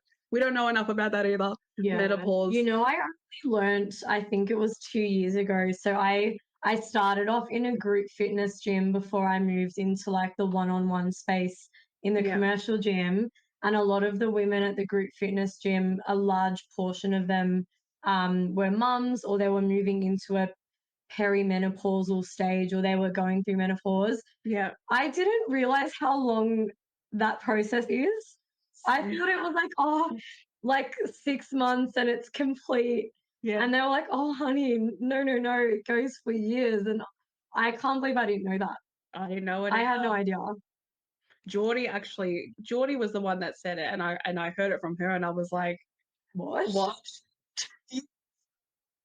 Well, everyone's so different. Like, it could be longer. Like, it's so different for everyone. We need to know. Yeah. Because even coping, have you heard of, and you as well, Nina, the symptoms of premenopause? Have you both, like, do you know and have any awareness on what that takes? To be honest, I just know, like, and I should know more about this. I do need to learn more. I just know about some of them that are like those general ones. You hear people voicing like, oh, I just got a hot flush, or Yeah. just those like ones everyone knows of when there's actually like a million more. Yeah. What about you, Nina? It's the same. I honestly, I didn't even know there was a thing called premenopause or perimenopause. I just thought there was menopause. And it happened when you're like at a certain age. You get hot flashes for a couple weeks. You're a little bit hormonal, stressed, angry, you know, and then that's it. Then you're just done. No more period. Yeah. Which, by the way, you can have menopause and still get your period. Don't know if you two knew that. Yeah. It can take a while for your period to stop. Yeah. No, that girl needs to go. Wow. Okay. Yeah. I mean, from Geordie's episode, she did talk about, because she's going through premenopause. So she was talking about her experiences of irritability, but also a heightened sense of smell what was and she taste. saying? Smell and taste. Oh, wow. Yeah. Yeah. So she was like, there are certain things. Obviously, I think it might be different for everyone, but she definitely said you've got to have preparation. And I do agree. I think you might have to have that kind of awareness and knowledge when that time starts to creep in, even before probably, but yeah. What's your answer for the question that you asked, my friend? It's the same. It's the same, honestly. I, personally speaking, the hardest thing in my life wasn't my fitness. It was honestly just the relationships I've had and the environments I put myself in and stayed in that were just not healthy, not human, for lack of a better word. I, just like yourself, Fran, was in such unhealthy work environments that literally they put you down every single day. They made sure that you felt like absolute nothing. And yet you're managing, because I was also in, I don't know if you can call it customer service. No, I was in hospitality. I think that's the right word. I was also in hospitality. So I was dealing with people in and out. Lunchtime when people are cranky anyway, and then you have a nightmare boss or you have nightmare coworkers, and then you come home and you fight with your friends or you fight with your family, and then you don't know who you are, and then you're studying, and then it's a culmination of so many things. And I knew that I needed to change initially when I got my first white hair before my 21st birthday. And I was like, I'm under so much stress. Something needs to change. There's a whole line of when, like you said, we could make a whole other episode and we talk about my health journey. Yeah, I'm so keen to come back. But it took a long time. I would say mid to late 20s for me to finally realize that your relationships are probably the thing that will affect you most in life, because these are the people that you're around the most. And how you feel about yourself, how you interact with new people, strangers, with yourself, how you speak to yourself. So once I started changing that around and started only having people in my life that build me up, because I'm very much a giver. I used to be a people pleaser, not so much anymore, but I used to be a giver with people who are just takers, and that can deplete you very fast. So once I started changing that, I also started having a healthier relationship with food. And a healthy life for me, like the both of you have said already, is just peace. It's not so much comfort, because I think sometimes we can get trapped in comfort as well and not reach for more, but peace. So I can grow through discomfort, but I always know who I am and what my values are, and I won't put myself last by putting something else first. Yeah, I love that. And I love how you mentioned the piece about comfort as well, because I feel like that's a massive thing that stops people from growing, because there's such a fear around either the unknown or being uncomfortable. But I think the added layer to that is when you really know who you are and what your values are, this is what actually guides your decisions. So even if something is feeling really scary or it's uncomfortable and you don't exactly know, say, what it's going to look like, where it's going to lead, or what the plan might need to be for you to get there, knowing why you're doing it and where it's coming from gives you that just layer of, this is going to be uncomfortable, but I'm grounded in some level of comfort knowing the decision is correct. Like, even for me, every step that I've taken, I've had to make so many really big, scary decisions for me to get here. And actually, a lot of decisions that a lot of people didn't agree with, which can be really hard because when you're a former people pleaser, previous me would have been like, oh, no, everyone's saying don't do it, so I should just not. And I was like, no, I'm going to do this because, again, like, my reason why and my purpose is so much bigger than just me, and me just trying to please everyone around me when they don't understand my vision, they don't understand why I'm doing this, but they don't have to. Like, that's fine. If you want to support me, that would be great. But if you don't, I'm still doing this anyway. Let me do what I need to do. Yeah. Because even when I made the decision, when I was in the really toxic workplace, I just knew I needed to get out. Yeah. I didn't know what it was going to look like. I hadn't even connected the dots yet that I actually wanted to be a coach. I just knew I was in such a bad place and in such a massive state of depression and burnout that I just mentally couldn't figure out my next steps until I removed myself from that environment. So I did quit my stable full-time job, even though I didn't know what I was going to do next yet. But I did know I was going to be paid out my annual leave for quite a while, because in the 3+ years that I was there, I never used any of it. I used to be in such a mindset of, no, you need to work, you need to hustle. I'm not taking holidays. So at least I knew, I'm like, you know what, let me resign. Yeah. Which was also a really hard decision to make because me being the people pleaser during COVID, we had to lay off most of the team to a point where it ended up being only me and my two bosses. And I knew when I leave, they're fucked. So me, I should have left months earlier, but I stayed to the detriment of myself because I was actually doing it for them, not for me. And it got to a point where I just could not do that anymore. So I resigned. I'm like, I need to just take a step back. Yeah. Let me just get to a point where I can logically think about what I'm going to do, because I knew I didn't even want to be in that industry anymore. And that was one of the first times in my life I just felt so incredibly lost. I was like, I don't know what my next step is going to be. And then once I did take a step back, pieces started to fall together. And I've always been someone, I wanted to work for myself. I just didn't know what that was going to look like. I've always wanted to help people and impact people. Again, didn't know how or what that was going to look like. And I've always wanted to teach. I love teaching. When there'd be new people at work, I'm like, let me train them. I want to train them. I genuinely love it. But I knew I didn't want to be at a school. I'm like, I don't want to be a school teacher. There was a period of my life when I was a makeup artist and I thought, this is it. I want to do makeup, teach, have my own academy, like, this is it. But the purpose behind it still wasn't quite there. I'm like, I know, yeah, I might be helping people in a way, but the impact I want to have on people is so much deeper than this. And then everything really fell together for me. And I thought, PT, like, I want to, this has changed my life so much. I've learned so much. There's probably so many other people that are probably in the shoes that I was in. And I want to help people. And I was like sitting on it for a while. It would keep me up at night. I remember one night it'd been sitting in the back of my mind for maybe like a week or a week and a half. And I'm stubborn. As soon as I know I want to do something, I'm like, I'm doing it.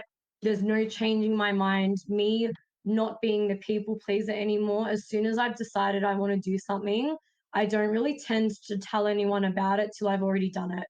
Because unless I've asked you for your opinion, or I genuinely am seeking advice, which again, I'll only seek advice from people who I know have the right answers for me. If you're not where I want to be, or I know you don't have the knowledge about the thing that I'm struggling with, I'm not asking you. So one night, I think it was like midnight, And I like rolled over and I grabbed my laptop and I just like inquired about doing like a Cert 3 and 4. And then the next day the guy called me and on the spot, I'm like, yeah, take my money. Like, I want to do it. I didn't even tell anyone. I didn't ask anyone. I'm like, I'm just doing it. And then I remember, because I knew more my mum, I knew she probably would not be impressed. So I'm like, let me just like sit in my little bubble of excitement for about a week. And then I told everyone what I was doing. And I was met with so many different projections of other people's thoughts. Like, oh, you want to be a PT? That's really awesome. You know, that's going to be really hard. You know, there's so many people doing that. You know, it's really unstable.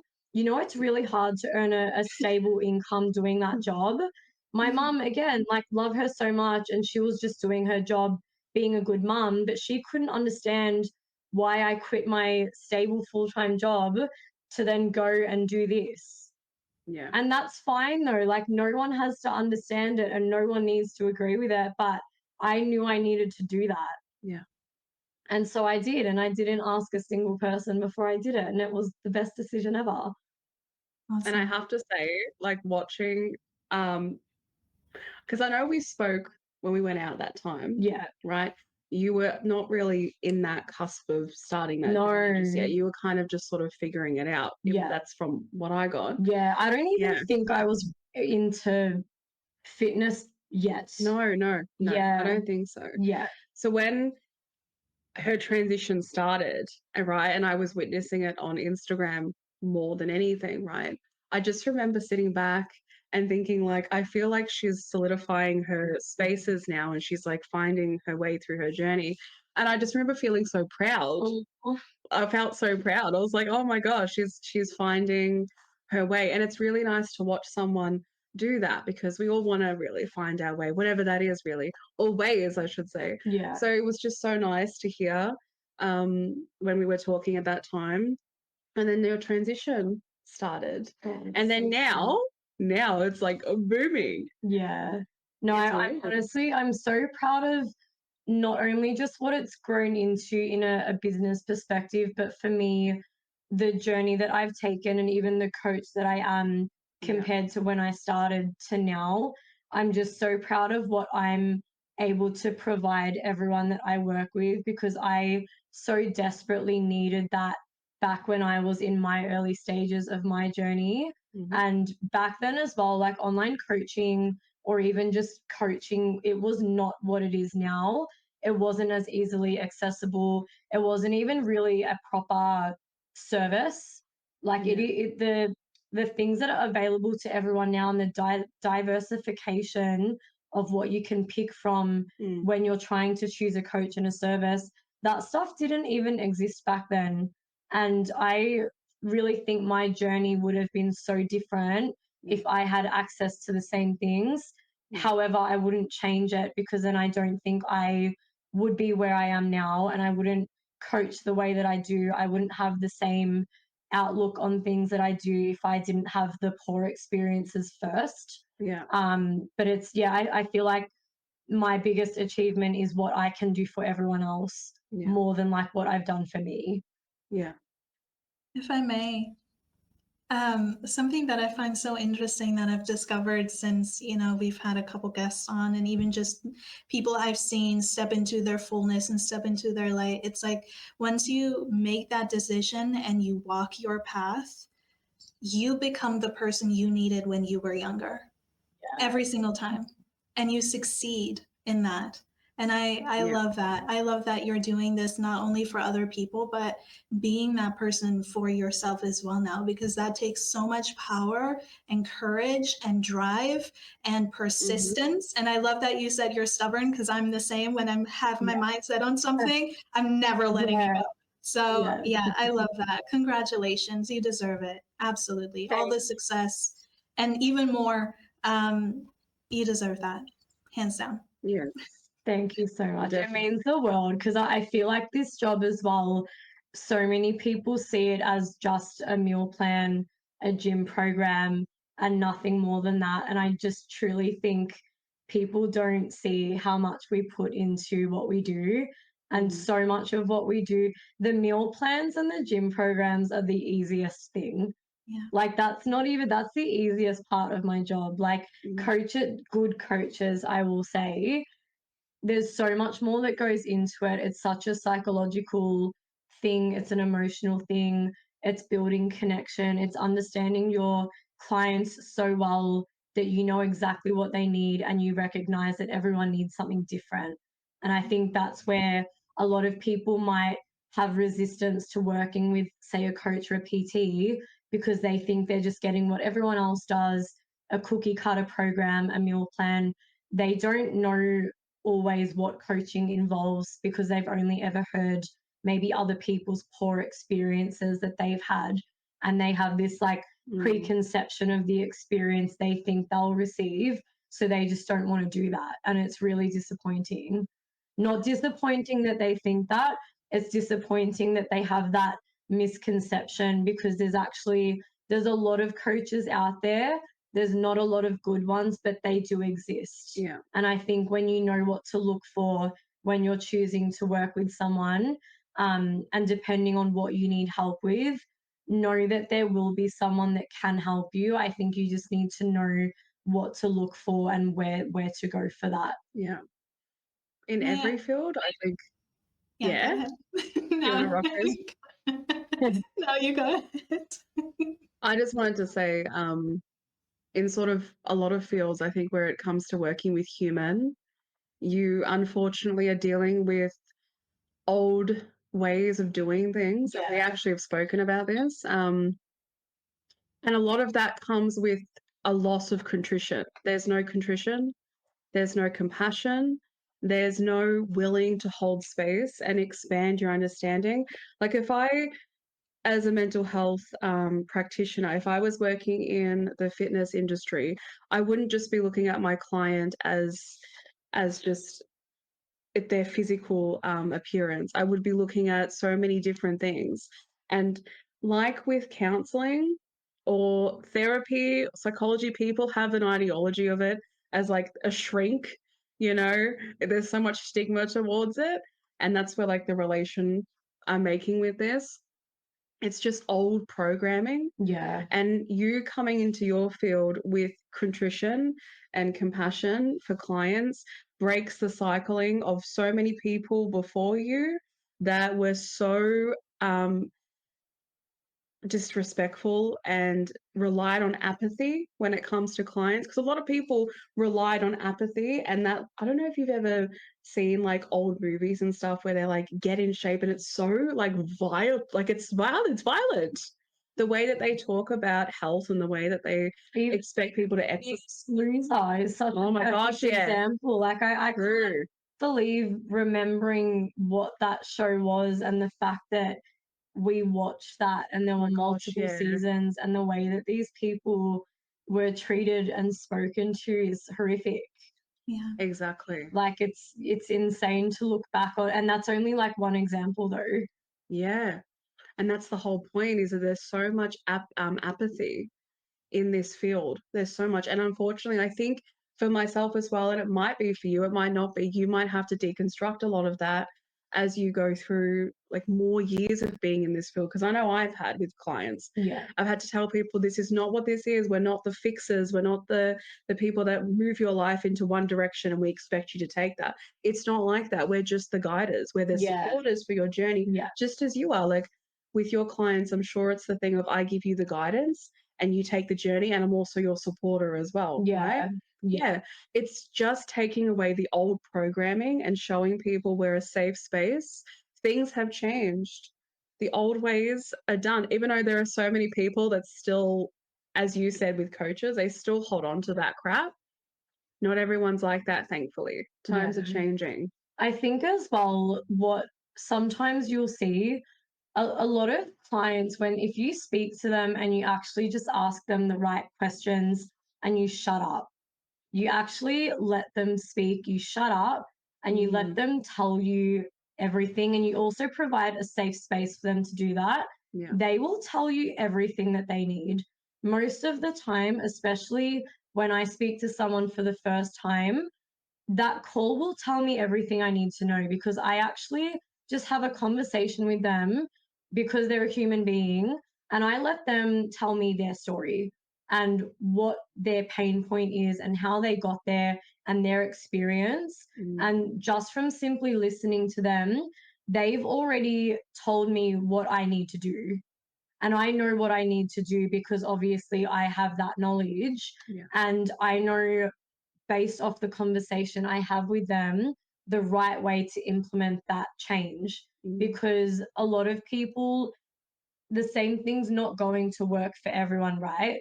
And I think this is where, again, there's such a big gap, because there's such a lack of just that human element, having that empathy, that compassion, and just listening. Because a lot of people might just assume, I know what you need. Have you asked questions? Have you spoken to them? Have you let them actually tell you what they are experiencing? And are you actually hearing it and understanding it? Yeah. Like, can you reflect back to them what they've told you and have such a level of understanding that you can sit there and say, I know what to do now? Because again, like the easy part of coaching is the nutrition, it is the meal plan. Do you understand why they're struggling to implement that? Do you understand why they're in the position of needing help now? If you don't, you giving them those things isn't actually going to help them in the long run. Yeah. Because there are some people, yes, they might not know how to train properly. They might not know how to eat properly. A lot of people's issues are far deeper than that. If you can't understand that, you won't be able to help them sustainably maintain the result that you're trying to help them get, because they will just circle back into their old systems or beliefs or routines the moment you guys aren't working together anymore.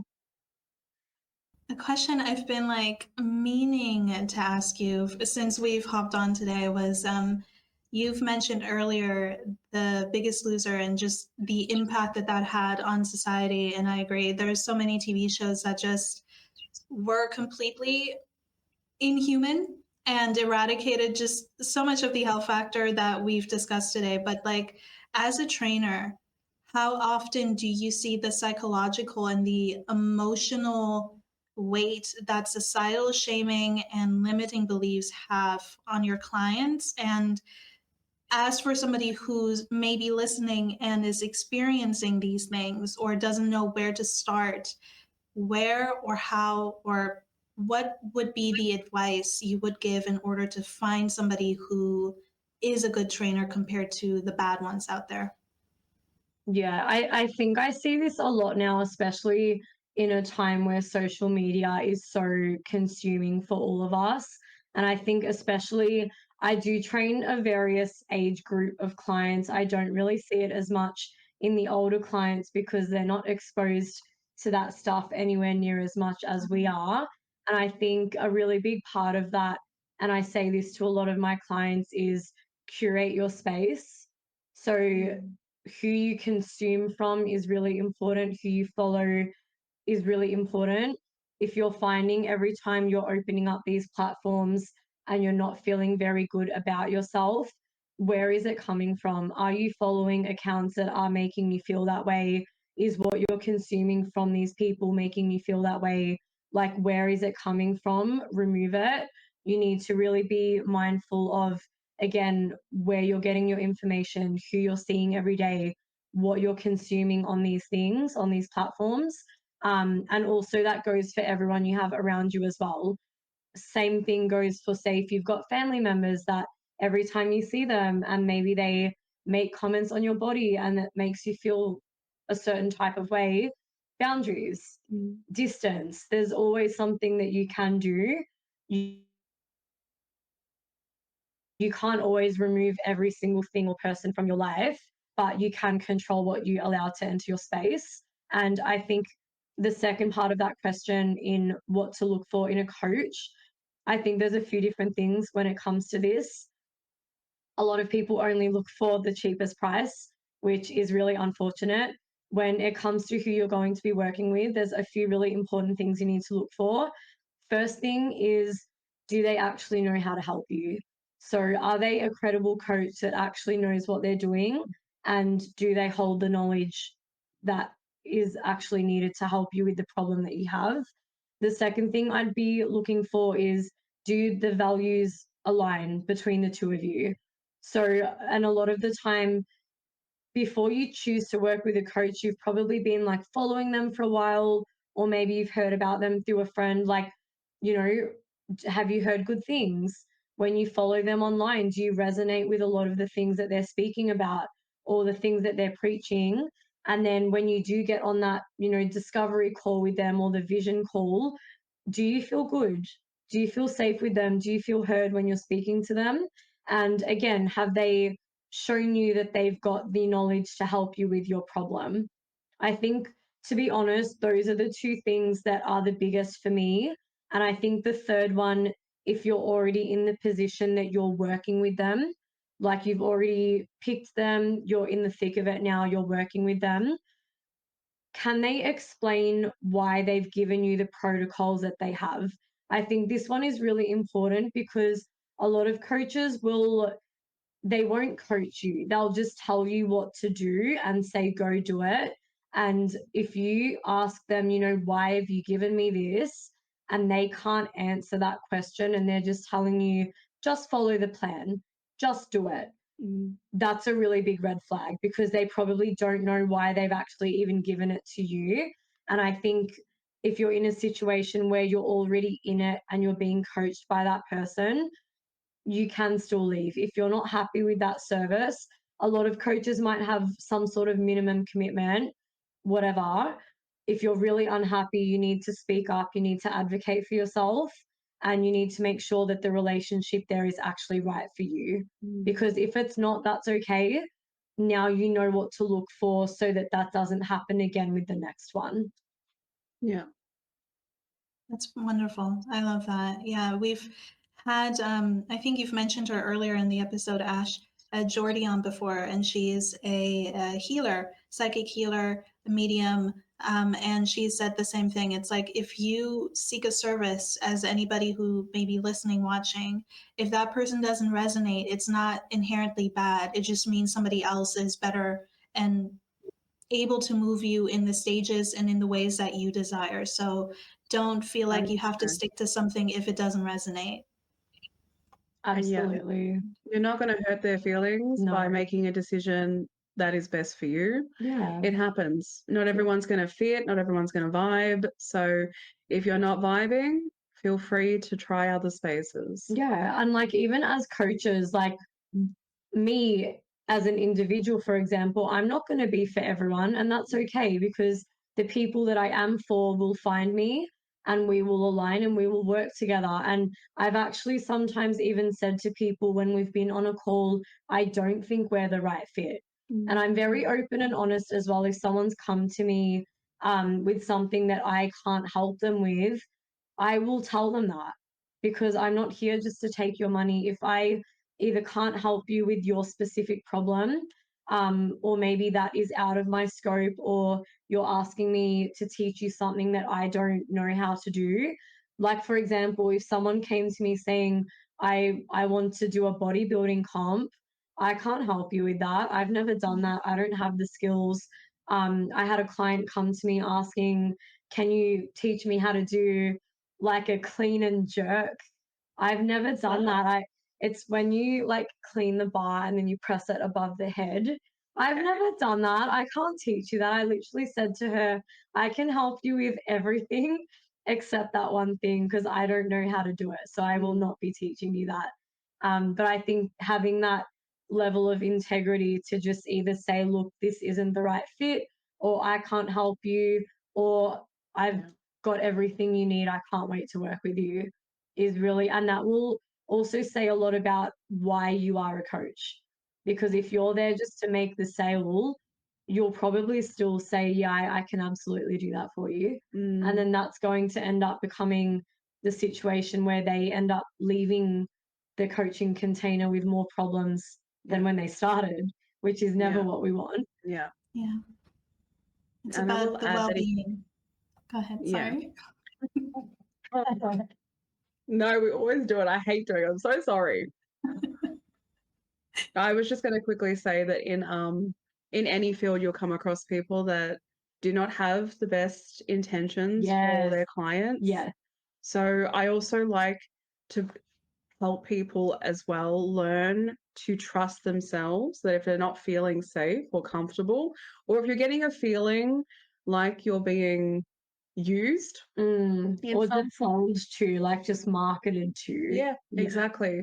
Trust that and move on to another space, because there's nothing worse than seeking help for something as vulnerable as health, may I just say, also, just like mental health, and being met with someone who is solely focused on themselves and agenda. And look, making money, I know it's a subjective thing, but at the same time, if their sole focus is just for that and not for the extended care of you, then do what you got to do for yourself. That's priority number one.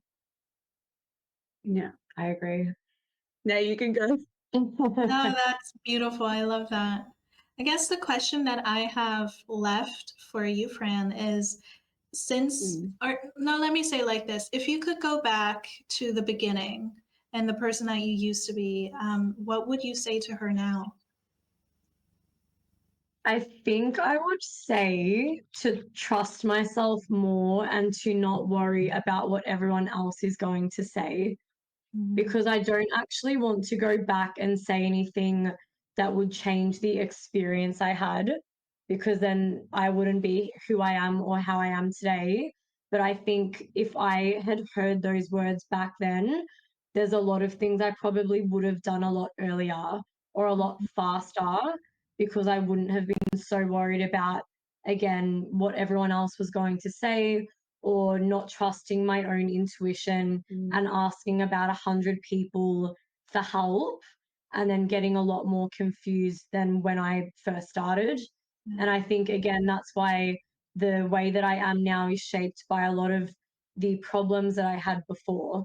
Because even in life, for example, when I was struggling with something, I would ask everyone around me, like people that I shouldn't have even been going to, because they've never even been through that experience. Why am I asking you? And then I would end up with like 100 different opinions floating through my mind. I wouldn't even be able to filter through that and think, but what do I think about this? I'm too busy filtering through what everyone else has told me. And now I want to please everyone. So now I don't know what to do because everyone's advice is conflicting. So I think trusting yourself, your intuition, even if it's wrong though, like even if you make the decision and it's wrong and you fail, that's also okay, because you're still going to learn the lesson that you were supposed to learn. And maybe you were meant to fail and make the mistake to then do it again and do it better. So I think just trust yourself and don't worry about what anyone else is going to say, think. People are going to judge you no matter what you do anyway. You could be the best person on this earth, be the kindest person on this earth. Someone will still have something bad to say about you. It's fine. Get over it. If you know you're a good person, it doesn't matter what anyone else has to say about you. We're going to have like a little bracket part in the episode, and it's going to be Fran's wisdom, and then you're just going to have that part. Yes. It's so important. It's so important. Definitely. Yeah. Do you have anything you want to say, Ash? No. No? She said it all, honestly. It's Yeah. great. I think it's really good too with you working with people. You have such good boundaries. Because like I said, in any field, you're going to come across even clients that want to push boundaries. Oh, 100%. And they do not respect, your own nose and your own interpretation of certain things. So I think it's really good as well for anyone that's working with people to make sure you sustain yourself in your boundaries 100%. Most definitely. You know what was actually one of the most profound experiences in the note of boundaries with clients? Yeah. When I first started, I lacked this because I was new and I was like, I need to give 100% of me all the time, every day, because I'm trying to make it.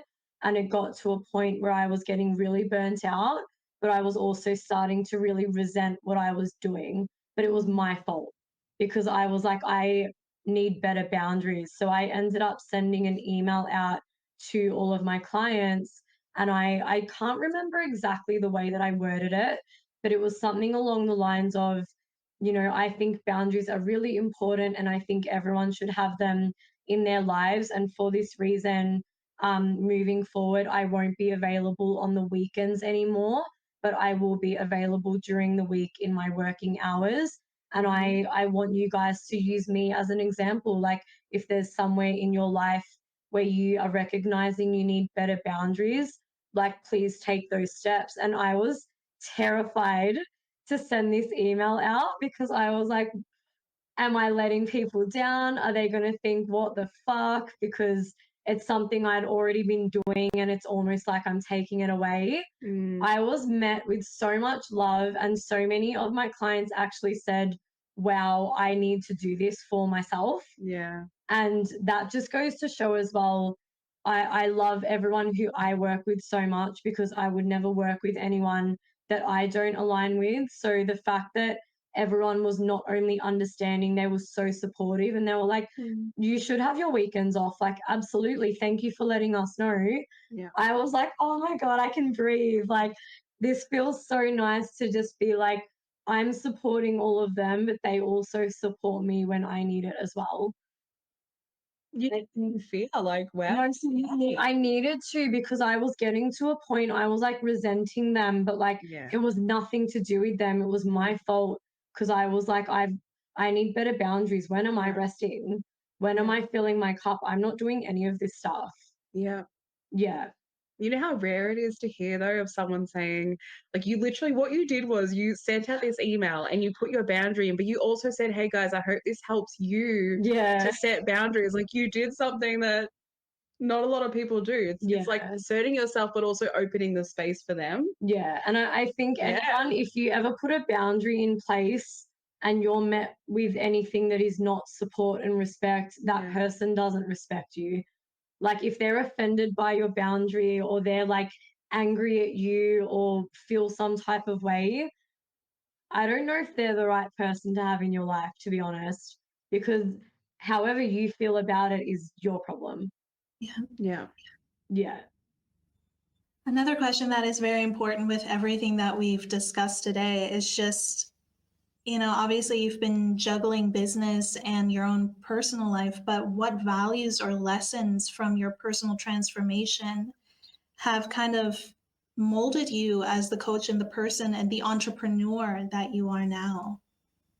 I love this question so, so much, because I feel like a lot of people don't realize the skills that are required to do a certain thing are usually used for everything. So, for example, a lot of the lessons I learned earlier on in my fitness journey have helped me grow the business that I have, be the coach that I am, but also achieve the things that I have in my own fitness journey, like competing in powerlifting, growing more muscle. I'm going to be doing my first half marathon in about 6 weeks.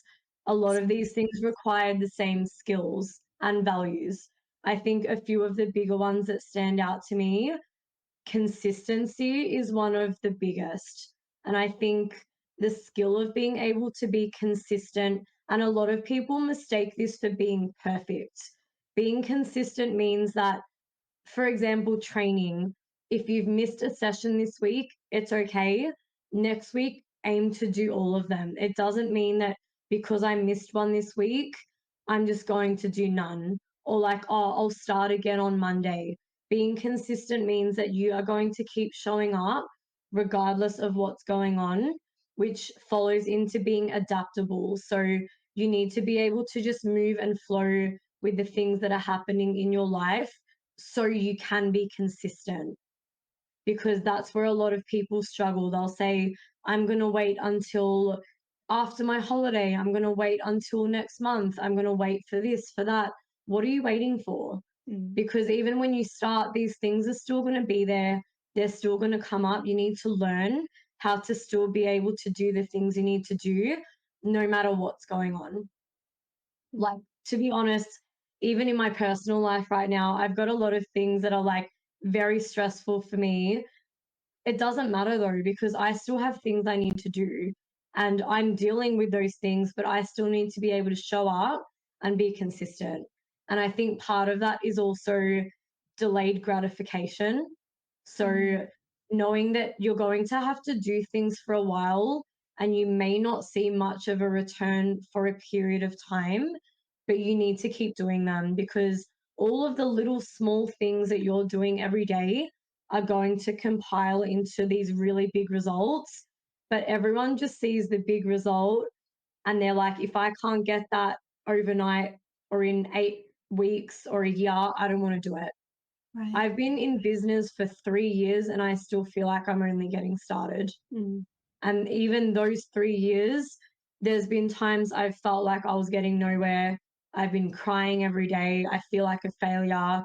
You need to keep going. Yeah. And I think those things are very important. And I think the skill of knowing when to ask for help as well, because you can keep doing those two things, but sometimes you just simply do need help because you may not know what you're doing. And then that's when you need to figure out why. And some of that is maybe I'm not doing it properly and I do need to seek that help. And I really do believe that's a massive reason why I've been able to fast track a lot of what I've done, because I didn't want to be the business owner that said, let me try and do this on my own for whatever reason. Maybe it's my ego saying I don't want to ask for help. And then it's 5 years later and I still don't even know how to do my tax as a business owner. Or like I don't know how to do the basic things that I should know because no one taught me how to do it, but then I also never asked. And maybe that looks like I've been trying to lose weight for the last 5 years and I've lost it, but then I keep putting it back on and I don't understand why this is happening. You probably need someone to help you figure that out so that you can do it one last time and then sustain a really good result. So for me, I really think those three things have been the biggest. I think also with what you said earlier with consistency, something that has helped me personally in my fitness journey, because I've restarted that this year, is what you said on perfection.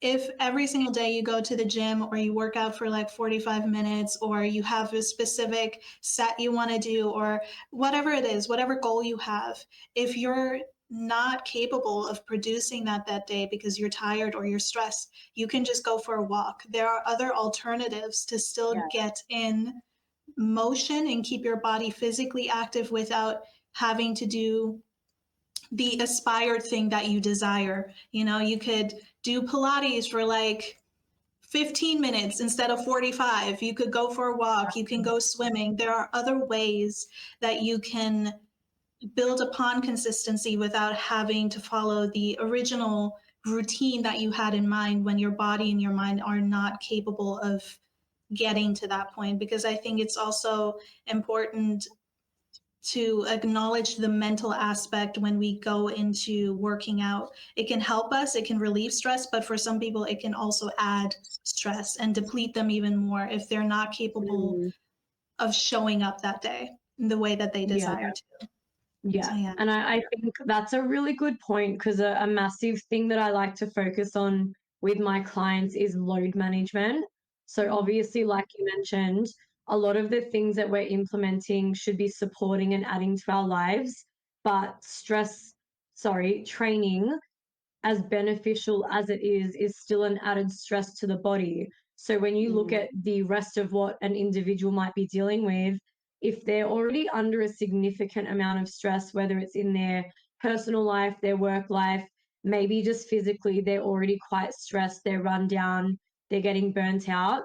Like you just mentioned, if we're not managing the load, perhaps doing their normal routine that week is actually detrimental, and maybe we do need to change that, but it can look different in order to remain consistent. Does it look like taking some volume out, bringing the intensity down, doing shorter sessions, dropping a session?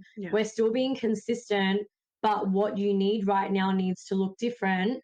When you zoom out, that 1 week of change isn't going to ruin your progress. It's actually going to benefit you because it's allowing you to stay on track.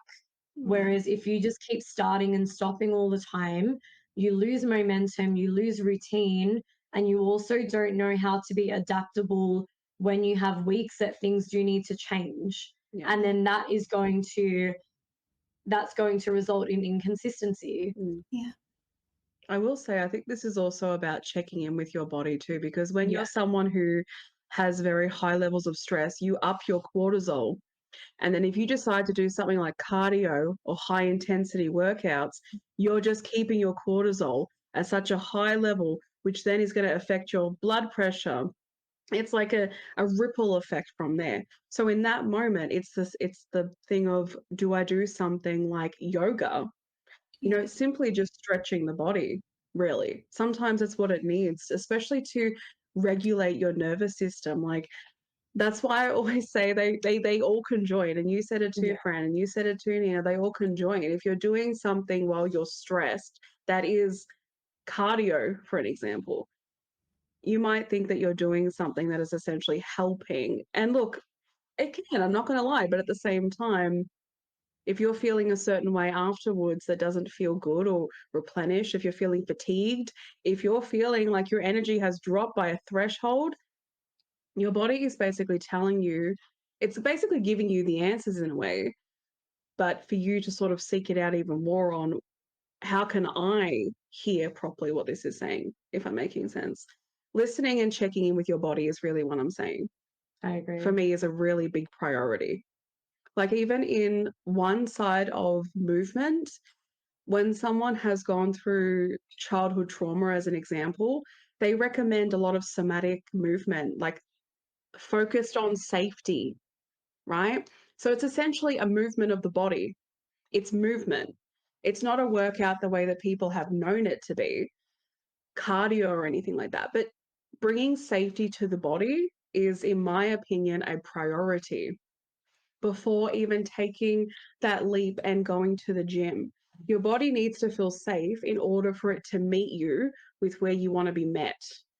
And if there's one thing I have learned in my own journey, you know, going from causing an injury in my lower back, from being out in a home gym for 3 hours every day and not knowing enough, right?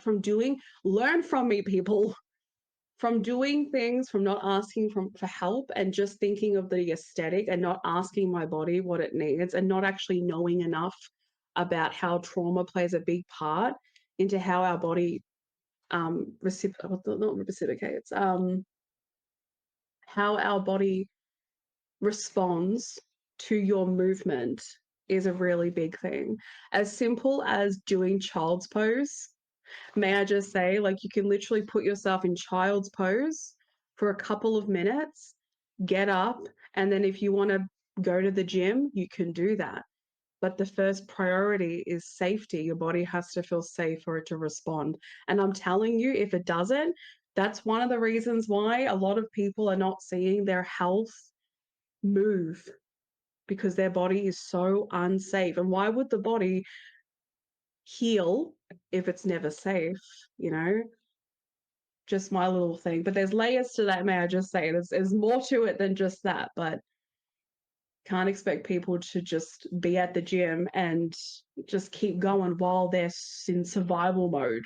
So much in survival mode. So it's up to everyone else as well to listen to that. If you're in survival mode and you're expecting certain things, survival mode has to come first in some ways. You have to see that, then check in with your body, and then make decisions after that. But that's not every case. It's just a potential. Yeah. Yeah.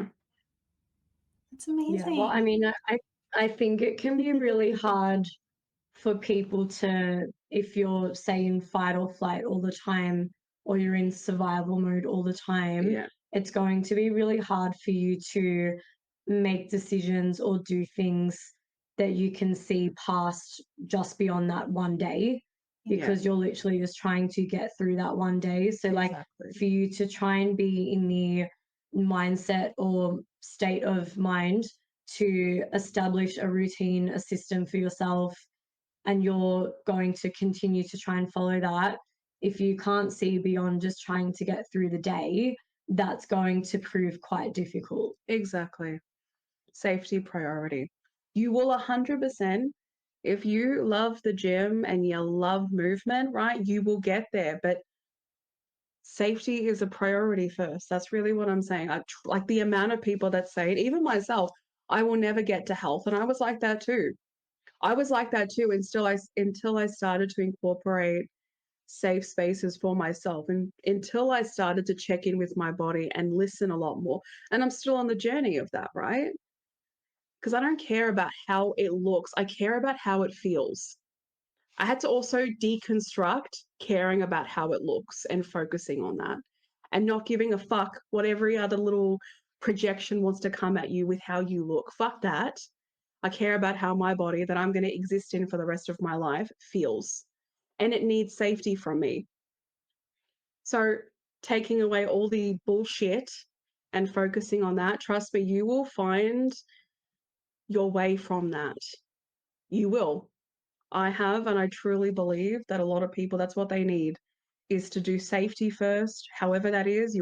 There's so many methods out there, there's so many things available, and then you'll find yourself in movement. You know what? Funnily enough, you mentioning that, my journey in fitness before stepping into the gym properly actually started with boxing for that reason. So when I got out of that like really bad relationship that I mentioned, Yeah. I actually felt quite scared. And boxing was something that I turned to because I wanted to feel powerful, and I never wanted to be in a position where I actually felt unsafe and like unable to do something. Yeah. And then when I obviously felt those benefits from doing that particular type of movement, that also made me want to take it that step further, because I wanted to be strong. I wanted to feel powerful, and that in turn made me feel really safe. Yeah. And I think that also, funnily enough, is what really sparked my journey to being able to feel safe in the gym, essentially, because that used to trigger my anxiety a lot. Like I've spoken about this on my platform a lot. But I felt extremely anxious going to the gym. I would leave the gym because I would get myself through the door. I'd be in there and then I couldn't stay and I would have to leave. Yeah. So I do think that is on a level quite important. Yeah. It's a good case to a difference that movement, like movement in a punching bag too. It's always recommended for people that have underactive anger is to get a punching bag and then smack the shit out of it. It is smack the the best shit thing out of it. ever. Yeah. It's such a good release. And Definitely. funny story, I do not believe in physical violence, by the way. But I had to actually punch a man in the face at the gym for him to leave me alone, because so when I'll like give the context, but when you mentioned the punching bag, I was like, oh my God, triggered memory. Yeah. But at my first gym, I was like minding my business, had a bad day. I'm like, let me hit the bag for a bit. Yeah. I'm hitting the bag, got my headphones in my own world. The bag stops moving. I was like, what's going on? This man like grabbed it, because when you throw your swings and stuff, it swings back and forth and you need to like be in the rhythm with that. So he grabbed the bag so it would stop moving. I had to like take my gloves off because you can't like use your hands properly. Pulled my headphones out and I was like, what are you doing? Yeah. And then I can't remember exactly what he was trying to say, but he was just like mansplaining, trying to like teach me how to punch. And I actually said to him, I've got a coach. I know what I'm doing. I'm just hitting the bag, like respectfully leave. Yeah. He walked away. I put my gloves and headphones back in. I'm doing my thing. This man comes and does the exact same thing again. And he grabs the bag. And then I was just like, what are you doing? I was really angry by that point, like the second time. And then he wouldn't leave me alone. And he was like trying to show me how to block punches. He was like, here, like, I'll show you, like, throw a swing. I'll show you how to do it. And I was like, no, like, can you just stop? And then he wouldn't stop. I'm just like, bang. And then I think he was in shock that I like actually hit him. Again, I would never do such a thing, but the occasion called for it. And then yeah, he left me alone, and I was like, I can't believe it had to go that far Yeah. for him to just stop. Should have heard the first time. No, That's seriously. the third time. Well, guess what? You kept yourself in a space where she was telling you to piss off. Yeah. Yeah. Yep. I like that you got threw that one. punch though. That was Oh, very I girl love boss it. of you. Yeah. Yeah. It felt good after. But back then I was like, I can't believe I even did that, because I used to be so scared and anxious. But I just was so furious by that point that I was like, go away. Yeah. Sometimes, unfortunately, when they're not listening, it gets to a point of, I'm going to show you my anger. Yeah, I'm just gonna have to like do what is needed. Nina, what are you going to say? Maybe that's why men punch each other when they're in like an argument, because they can't get their way. And so by fist fighting is like the answer. Weird, because they will literally punch on. Like, I remember this happening at school all the time. All the They would time. like punch on, and then next period they'd be like friends Yeah. again. Yeah. And I'd be like, didn't you guys just punch on at lunch? And they're like, yeah, but it's over now. Like, what do you mean? Why would I not be talking to him? Like, it's done. Do you remember when they'd meet? Like, it always was on the oval. It was always on the oval, yeah. And then everyone would be like, oh, so and so are gonna fight at lunchtime. So everyone would like flock out to the oval to like see this fight. Would come and announce it to everyone, like, so and so's fighting. Yeah. Okay, let's go watch. Like, it's a show. It was insane. That's so hilarious. That's funny. kind of funny. Even you remember the back with all the trees and the sides? Sometimes like fights would happen there. Oh no, I don't know if you were there when we had another school. No, and the principal like got his shirt ripped. Yeah. So our principal literally went to the front of the school to like break up this fight because another school came. But he was so respected after that, because he like fully got involved and was walking back to his office. He had like blood, his shirt was ripped, and everyone was like, yeah. One of like they brought knives. Like it was actually Oh my God. full on. Yeah, it was full on. Yeah. I remember with a group, we were sitting, you remember the science rooms on the other side? Yeah. And the oval, like we're all watching, like a whole bunch of people just come in. It was intense. It was massive. I love how the both of you are just talking about this like it's normal to bring a knife to school and start punching and fighting people. It did happen. But like it actually at that school, it was quite normal. Yeah. It did happen quite a lot. Yeah. Just the thing too, for some reason, another school, the debacle, so they'd come to your school and start a punch on or beef or whatever. I never understood this shit. Yeah. I think I remember one time. Like, how did they leave their school to come to our school? It was during the day. I'm like, how did you leave school? Yeah. Like, I think one time it was over sport. No, it was over sport. That involved one of my exes. I know exactly why that. I think he was part of what started it, to be honest. Yeah. I know that. The other school though, so I won't say much about that. But that's okay. But I remember hearing that it was about sport, and I was like, really? Yeah, like it was school footy. It was footy. They needed a ton of punching bags back then. Yeah. Like a ton. Fill out the gym with it. Jeez. Yeah. I love that. Yeah, probably like, is this what Australian schools are like? I wonder. I hear the stories in Australia, and I'm just like, what's going on? What do we need to sit down and talk?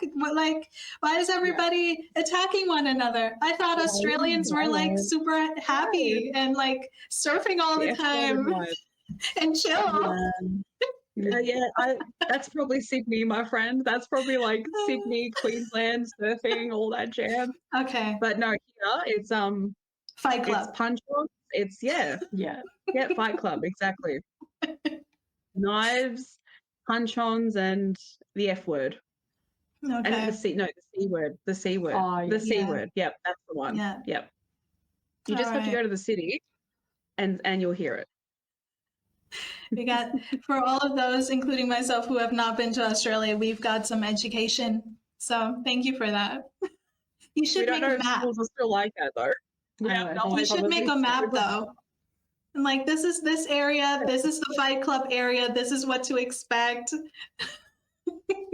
Well, when Nina comes down, I said to her, I'm just going to take you around like the nostalgia areas. Yeah, no, childhood we'll shit. take you on a tour. Yes, definitely. Yeah. Like, here is the back of the oval where people used to smoke and Yeah. and do stingy shit. And here is where I used to sit and just kind of go from there. Yeah. Yeah. That was so long ago. Yeah.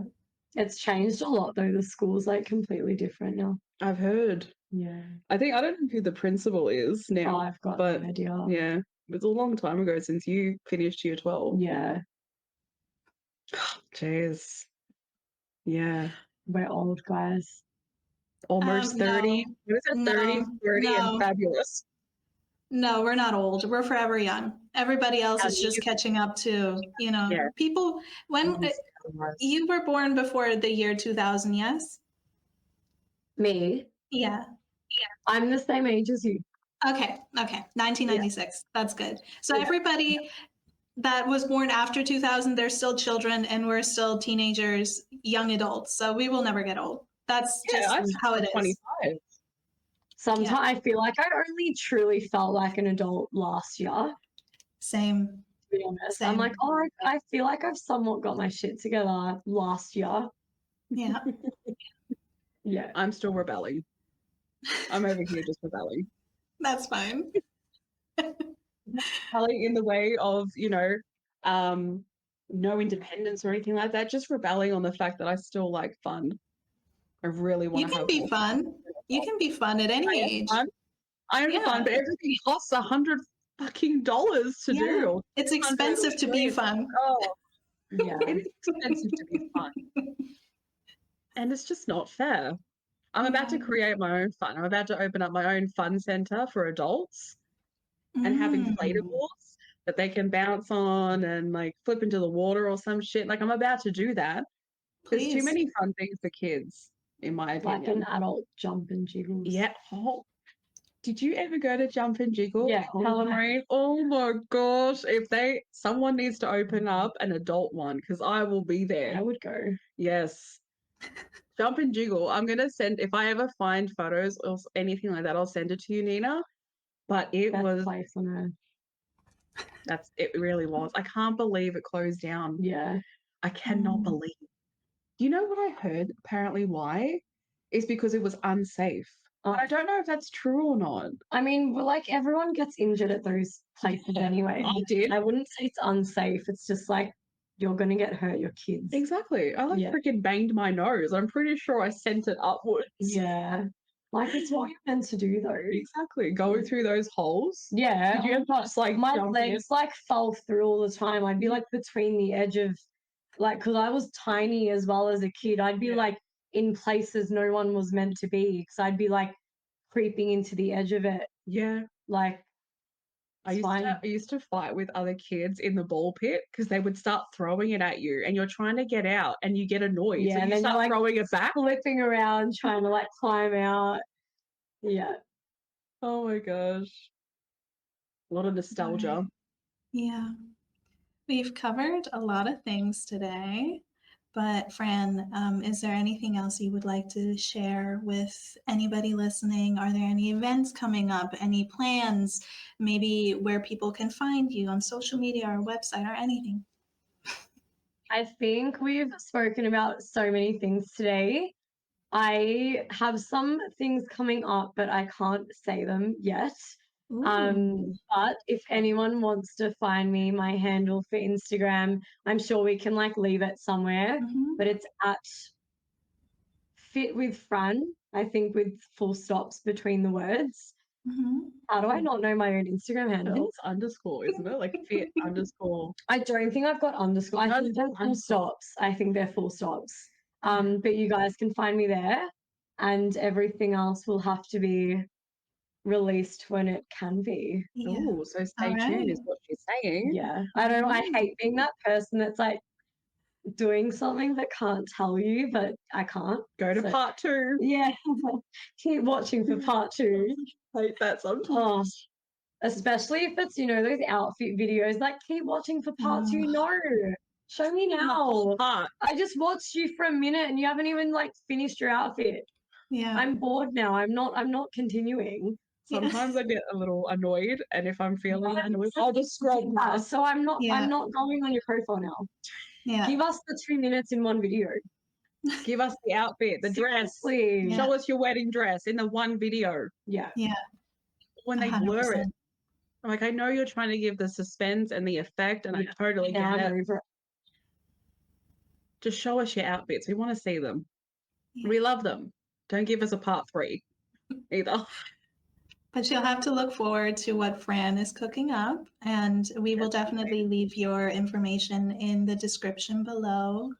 But yeah, it's been so much fun. We've already been talking about Fran coming back for a possible surprise episode. We're not going to say it now, but we would love to have you back. Absolutely. This has been so much fun, truly. No, thank you both so much as well. I was so excited when you asked, and I couldn't wait to be on, and I knew we would have such a good chat. Yeah. I'm just relieved it all worked out, honestly. I'm just glad. I'm glad that we did it. Such a good episode. Thank you for coming. Thank you, guys. Yeah. Until next time, peeps. Bye-bye. Bye.